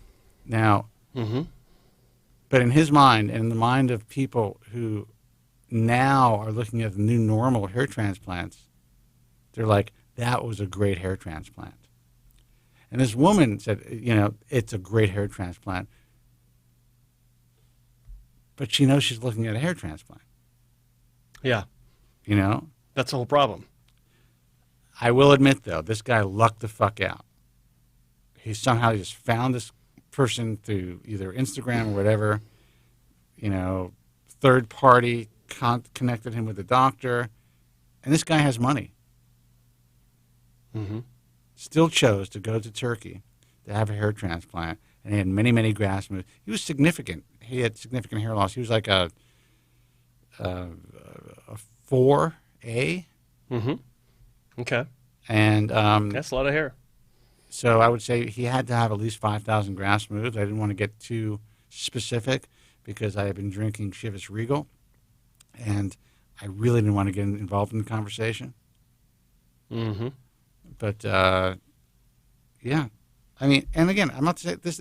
I was surprised at how good it. I mean, I just said this guy dodged a fucking bullet because the results did look more than reasonable. Mm-hmm. But still, some refinement to that hairline, or if the hairline was done correctly the first time, that would have been a real life changer. Let's take a call. Hey, you're on the air. Who's this, and where are you calling from? Hey, Spencer. This is Bruce calling from Houston. How you doing? Bruce, man, what's happening, man? You got some. Hello, Bruce. You got some pipes like Kenny fucking Rogers. Yeah, I've had the cold like Joe had. I've been trying to get over it for a couple of weeks. So, you know how that goes with the coughing and all that sinus stuff. Yeah, but you sound good on the radio. That's all that matters. Yeah, I appreciate it. Thank you, sir. Yeah, you were talking about earlier. Joe was talking about the exosomes, whatever. I didn't know much about it, but is that something that you think people should wait a while on to see what you know results from other people? And yeah, okay. Yes. Because okay, that's good. Yeah. I mean, look, there's going to be a lot of people that don't, and it's just the way this works. But a thinking person should stop and think about this and let other people be the guinea pigs first. You know, and there's nothing wrong with that. Yeah, and the way that I feel is that, if you were having a hair transplant and you knew that this particular doctor was working with a good laboratory and he was throwing it in as part of the transplant or whatever, then fine. Then you're not really necessarily being a paying guinea pig. But to go and pay for the process, especially if you don't know where these stem cells or these exosomes are coming from, and not knowing the length of experience and seeing a lot of patients, there's going to be plenty of people lining up to get this done. And 6 months from now, you're going to hear a lot more from us about these consistency of results. Yeah. I'd like to research it a little bit and find out. I mean, is this something that it's like PRP you'd have to do a couple times a year? Is it a permanent thing? What is it? I mean, well, if it was a permanent thing, it would be a cure. So no, it's not. It's not permanent. I got you. It's a treatment, but it's longer lasting than what's out there now, except for maybe PRP. Because with PRP, with good PRP, maybe twice a year. I got you. Some clinics are they're once a year or as needed, and I've seen results on some PRP patients that have lasted 4 years. Amazing stuff. But the hope with exosomes is that the results will be stronger than what we've seen with the best PRP, and that the results will be longer lasting. At the very least, just better overall, but hopefully also longer lasting. But also, even if you only have to take it once a year, and the results are better than what we get with PRP, and keep in mind, PRP does not work on people that are bald. The preliminary, very basic, first result that we've seen out of the gate was on someone that was very bald, almost slick, like a Norwood 7, and it was impressive. On the where can we Google that or pull that up and look at it? I don't think it's online yet. It's not online now. Yeah, but this guy's head looked like Formica, man. I mean, this guy was fucking. I mean, this is like a Norwood Italian marble. Yeah, a Norwood 9, never coming back, man. He's the cue ball. Yeah, I mean, this guy started losing his hair when he was like 12. Yeah. Okay. Well, and you're talking about results stronger and longer. That you also then that means more expensive too. So that's going to be, I'm sure, up front at the beginning, it's going to be pretty costly for people. I don't think it's going to be as costly as you think. Yeah. I think there will be people Okay. who really take advantage and will charge $5,000 or so for exosome treatment, and there'll be those who are going to be more reasonable. And there's a cost to these exosomes from the manufacturer, the laboratory, and it's not inexpensive. It's not an inexpensive consumable for the physician. But even in bulk, it's even when the physicians buy these in bulk, it's still pricey. Yeah. So it's not cheap for the doctor to begin with. At least starting out. Like if this winds up being a multi-year treatment that's available, still 5 years from now, then the cost will come down. Just like with ACell, matrixcellular. Matrix, the powder that's added in with PRP treatments. It's hard to right now. That price has come down. It's been out for 10 years, 12 years, 15 years. So actually. I just don't want people to get overly excited. Listen, I will tell you that I have a lot of experience in this field, and I've had. Hold on for a second. Hold on for 1 second. And I've had experience where I've had physicians on the program who were, say, talking about ACell, and they were talking about it for the use in basically to provide almost a scarless procedure, and shit went wrong. And I always tell people, if we're going to be talking about something that's relatively new on the broadcast, I am not going to be out there. It's not promoting it. It's just trying to get the science out there and let people know that this is something that's being utilized. It's on the way. There is some good data showing that this can work. There's some really fantastic work being done with exosomes. My problem is I know like 4 or 5 doctors who are utilizing what seems to be really good, safe labs. Most people and most doctors, in my view, will be cutting corners, and all of a sudden there'll be 100 labs who are making exosomes from stem cells that are derived from either umbilical cords or placentas, or who the fuck knows. They could be porcine. Stem cells. What'll happen. Well, you mentioned some really top-notch doctors like your buddy down in South Florida, and then you had Cooley and Cole and Ballback, all these guys, and they're the guys actually the pioneer. They're experimenting with it and trying this, and then you're going to have all these other guys jump on the bandwagon who are nobodies, and then the people out there that don't know the hair transplant world, like your followers or you guys and all that, are going to get screwed and go into these other people, and that's what's going to happen. Just like transplants, Well, but let's put it this way: I had, I'm in a building here that caters to, there's a lot of businesses, and there's also people have like their second homes here, and there's a lot of celebrities in the building, and a lot of wealthy people, and so they do these seminars and all kinds of. They have all these events, and there was a stem cell seminar that was in the main theater here, and they had a couple of celebrities, one being George Hamilton. Speaking with this doctor about stem cell. He doesn't need any hair. No, he doesn't. Stem cell treatment for anti-aging. And I'm sitting there like, I'm just like, I got to see this shit. And I'm like, this is the biggest money grab. And we're talking about well-heeled people. There are billionaires that are here. There are guys that are like just giants in finance. People, who are musicians and celebrities, all kinds of money. And they're just sitting there like sheep, ready for the fucking slaughter, man. Like, really? Like, let me tell you something. You got George Hamilton coming to a seminar with you. Probably not the doctor to go to. That's how I feel. Nothing against George Hamilton, but he's not a physician. Right. He doesn't know shit. No, in my opinion, he's just a poster boy, and he may have had good results, but he doesn't know what the long-term ramifications can be. But that's how people are drawn in. Yeah. You said something that was interesting. Is you said that the doctors that you mentioned, they're all experimenting with this. You actually could not be more correct with that. They're experimenting because they don't know. Like some of them don't even know what the intermediate results are. They're just getting started in this, and others have been doing it for maybe a year. One in particular has been doing it for longer than a year.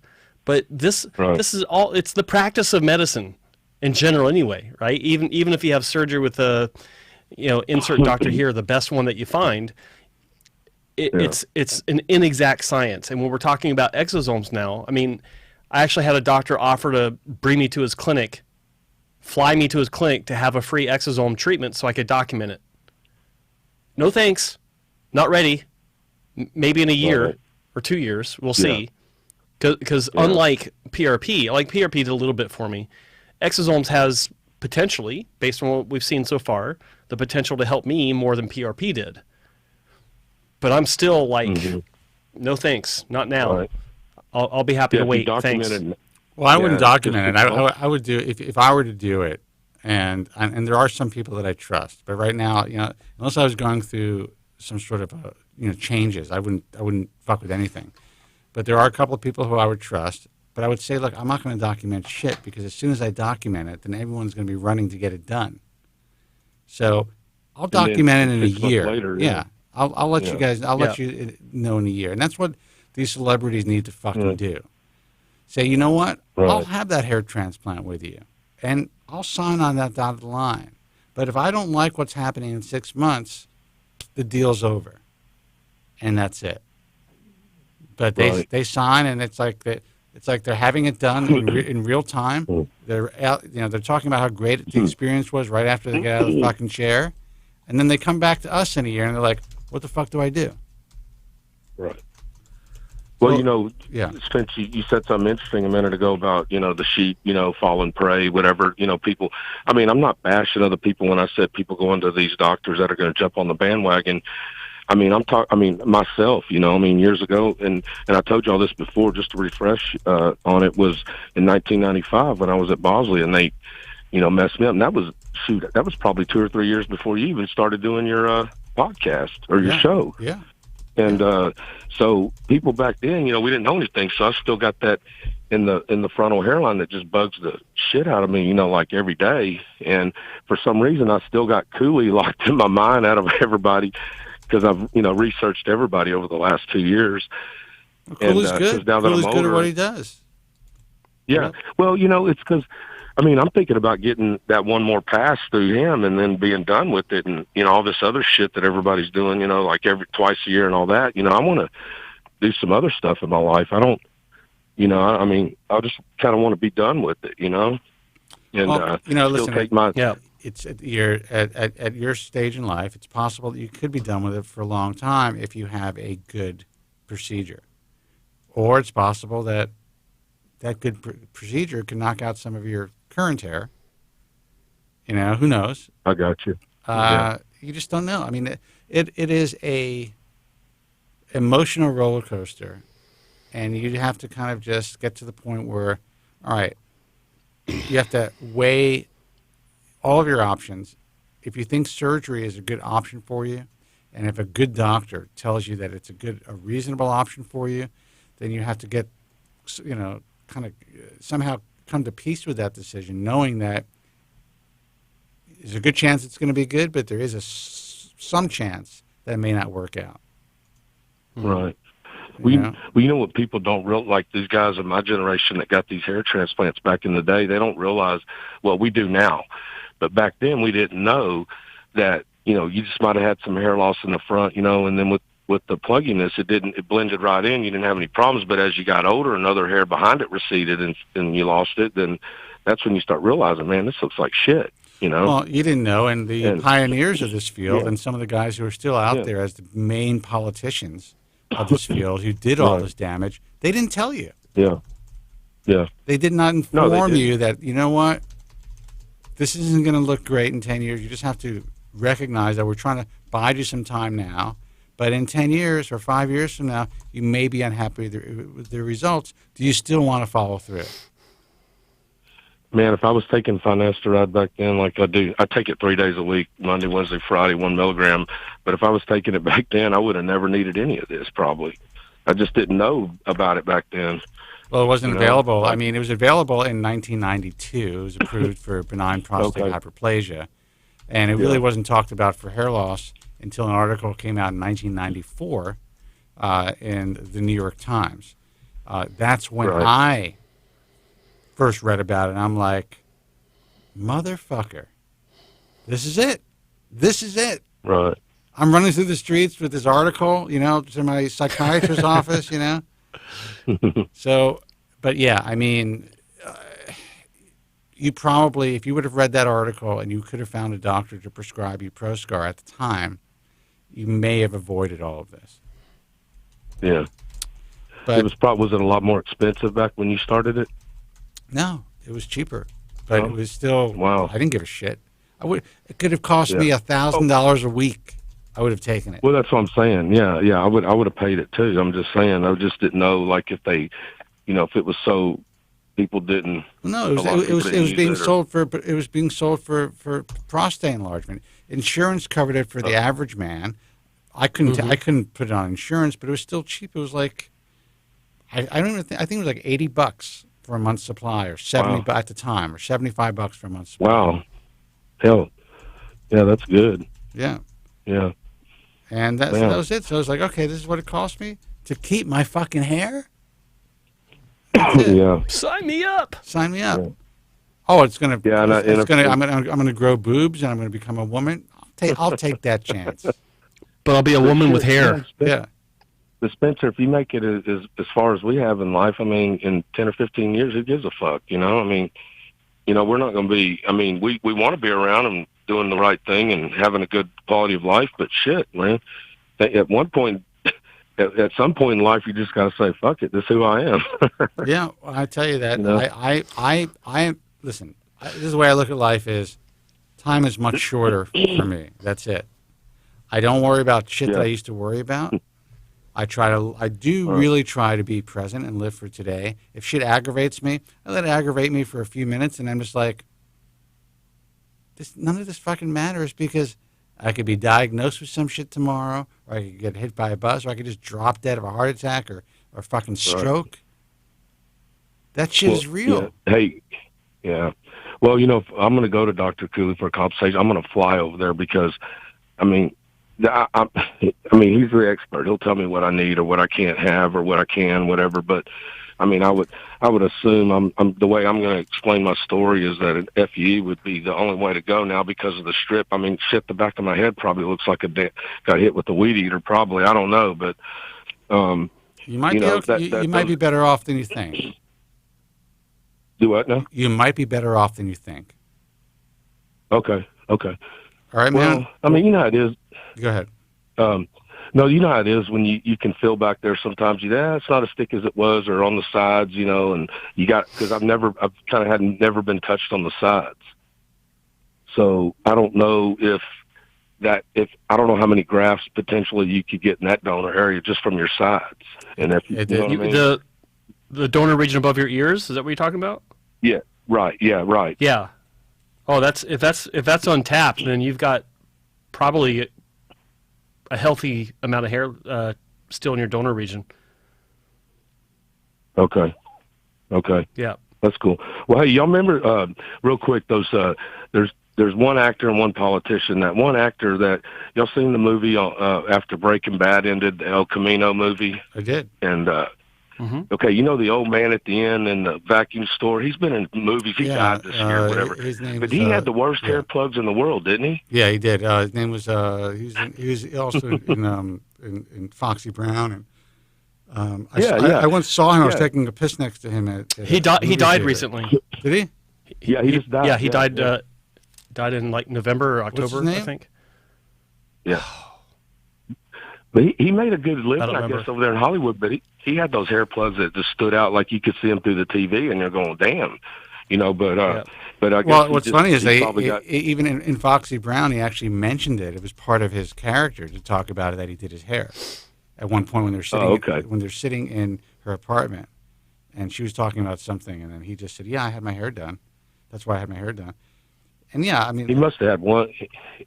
He was one special hell of a guy because, I mean, I couldn't do that. Go around my whole life knowing it was that botched and people always looking at it. I'd be like, you know. Well, you have to understand that in the 1970s when he had it done, it wasn't botched. It was actually a thick wall of hair that was pluggy. But you know, I actually saw him in person, and while you can see it for sure, based on the type of hair he had, it almost worked for him.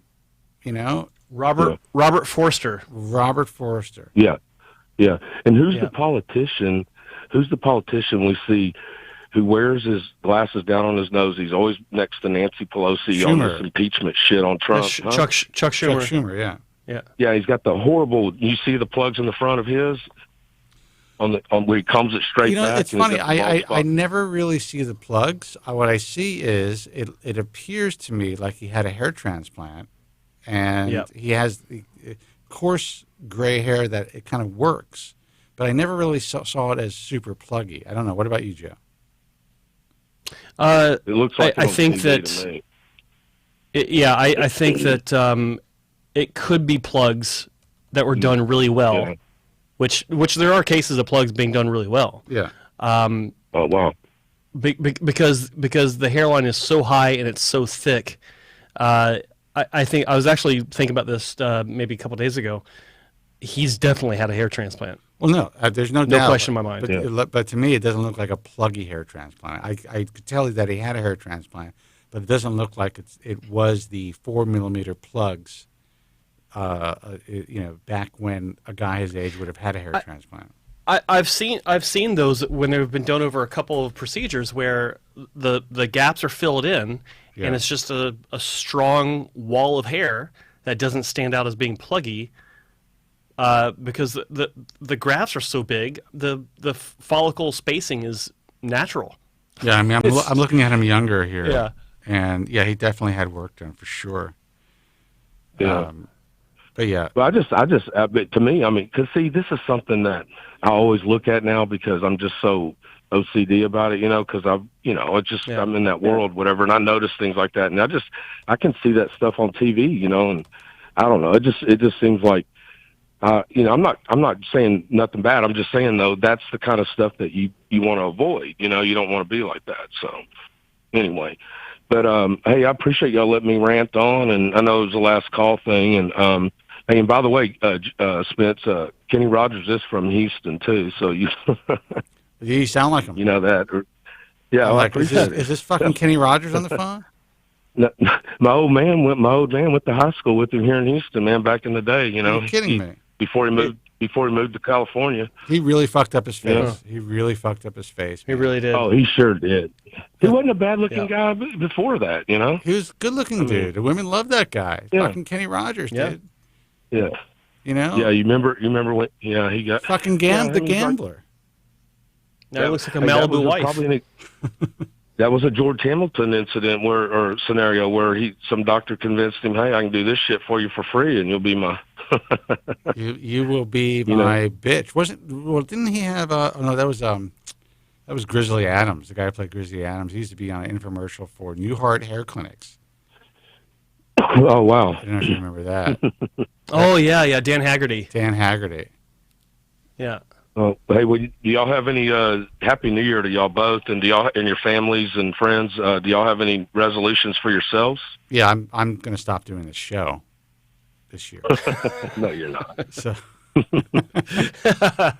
Oh, shit. He knows better. No, I don't really have. I don't really make resolutions. I just kind of like think about them and then they fall by the wayside. Yeah. Yeah, my resolution was to not have any resolutions. Yeah, Spencer, you can't go nowhere. You're kind of like the old Art Bell and George Norrie, those kind of guys where you can't go. I mean, even if you left, you'd have to make your guest appearances from time to time. Yeah, you know what? I would like to live in a trailer in Pahrump, by the way, like Art Bell did. You know, I mean, are you talking about Nevada? Yeah, he lived in Pahrump, Nevada, man, and that's where all the whorehouses are. And he lived in a trailer. Yeah. Fucking, he had a double wide. I was in Vegas in April this year, and that's the closest prostitution city about closest to Vegas. You know, it's only, a couple hours, whatever. Dude, it's like an hour away, man. Yeah. It's an hour and 14 minutes away. I was waiting for someone to say that. It's only an hour and 14 minutes away, but if you take the bike, if you take 37 up north. Joe's thinking, how do you know that? Yeah, I know it because I researched that too. Who hasn't? Who hasn't? Every drunken guy who's fed up is like, this is it. This is it. This is how I'm going to choose to live my life. After 15 drinks, they're like, it's only 2.5 hours. I can drive it. All right, my man. We can admit shit. All right, man. Y'all be good. Of course we can admit shit. We're men. Yeah. We're men of a certain age. Yeah, but you probably got some buddies that don't admit some of the shit they did over there too, you know. So I didn't say I did anything. I had a buddy come back from Vegas, and he admitted what was going on, and he had pictures.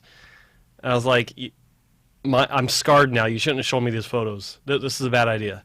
Yeah, he admitted what he did, and he regretted it. Let me tell you something. Even going to that movie. No. Even going to going to strip clubs with buddies, it kind of is creepy to me. Like going to let's get a big private room and watch these guys have some sort of a sexual experience. I'm like, that is fucked up. I don't want to see that shit. It's like I went to a bachelor. I went to a bachelor party once.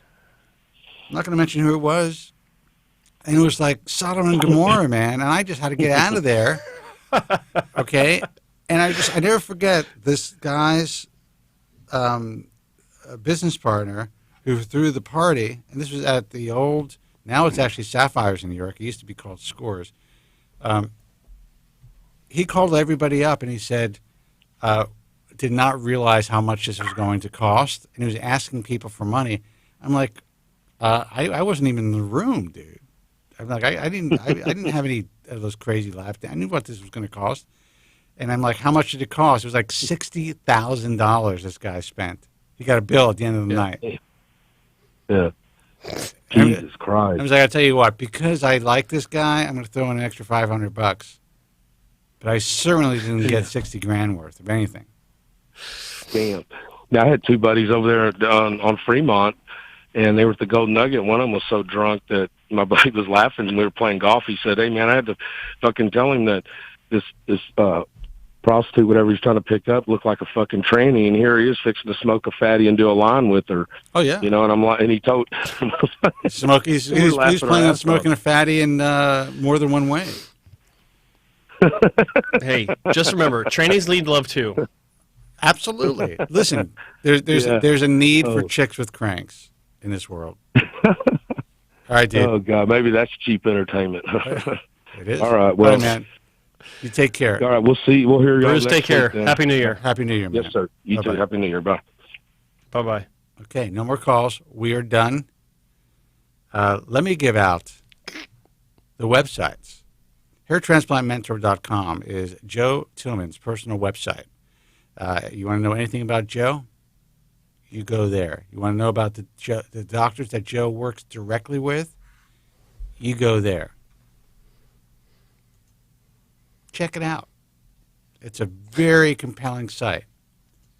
Also, his YouTube channel, which is where we, besides every place else like Stitcher, iTunes, iHeartRadio, and The Bald Truth and GFQ, but where we're running the live feed from, where it's all generating from, well, besides this studio, the video is generating, I should say, it's generating from here, being streamed directly to Joe Tillman's personal website, Jesus Christ, personal YouTube page, which is youtube.com/hairtransplantmentor. Subscribe, like this broadcast and any other broadcast that you see on there. And while we're on, well, have you, the other page isn't really set up yet. So no. So this is what we're going to do. We'll announce it next week. We'll announce it next week, but Joe could also announce it at some point on his page, so you'll see a new announcement. Yeah. Mm-hmm. With some incredible content, the type of content that really needs to be put out there. in small bites. Just the truth. Nothing but digestible. The truth. Digestible small bites. That's it. No promo codes. We're not selling shit. All we're doing is providing you guys the truth free of charge. So take the time to subscribe to his page. Take the time to subscribe to the new page when you guys know about it. And let's grow this bitch as quickly as possible. Because there are too many people who are now victims of, sadly, of social media in this, who are trying to get help in this field, who have become victims of social media. The walking wounded is a larger percentage of hair loss consumers than ever before. And that's why we're still here. TheBaldTruth.com. Check out archives of this broadcast on TheBaldTruth.com. Also subscribe to TheBaldTruth.com. It's a little place you can put your email address. Mm-hmm. We don't sell it. You're not going to get any emails from hair transplant doctors. None of that shit. Nothing is sold. I've been an idiot for 22 years. I was going to say. Yeah. Not selling your shit to people. You know what? That's never going to happen. I may sell out at some point, but I will never sell out the consumer. I will never use their information, the thousands of emails that we received over the years, the incredible mailing list that people ask me about all the time, including some of these new companies that are popping up. They want the mailing list from the American Hair Loss Association, the Bald Truth, and the IHRS. It's valuable. I'm not going to sell it. And that's my promise to you. I'm not going to promise. Yeah, don't promise, dude. And maybe like because then they start getting emails, you got to start claiming you got hacked, and it's like a big thing. Yeah, and, I don't plan on doing it, but if things just like fucking spun out of control, or like Joe needed a new heart or something, Anyway. Just do it when you cash out, and that way they can't come after you because you'll be gone fishing. That is true. And they won't know where the pond is. The American Hair Loss Association, AmericanHairLoss.org, the International Alliance of Hair Restoration Surgeons, that's IAHRS.org. If you're considering surgical hair restoration, please understand this is a safe place to start doing your research. It is the only hair transplant society, that has ever been endorsed by Consumer Reports magazine. It is the only hair transplant society that has ever been endorsed by Consumer's Digest. It is the only hair transplant society that is currently recommended as an elite organization by WebMD. That's just the way that it is. And there's a reason for it, because it's a consumer-centric organization. Will every patient who finds or goes to an IHRS doctor have a great outcome? No. This is cosmetic surgery. That is the way that it works.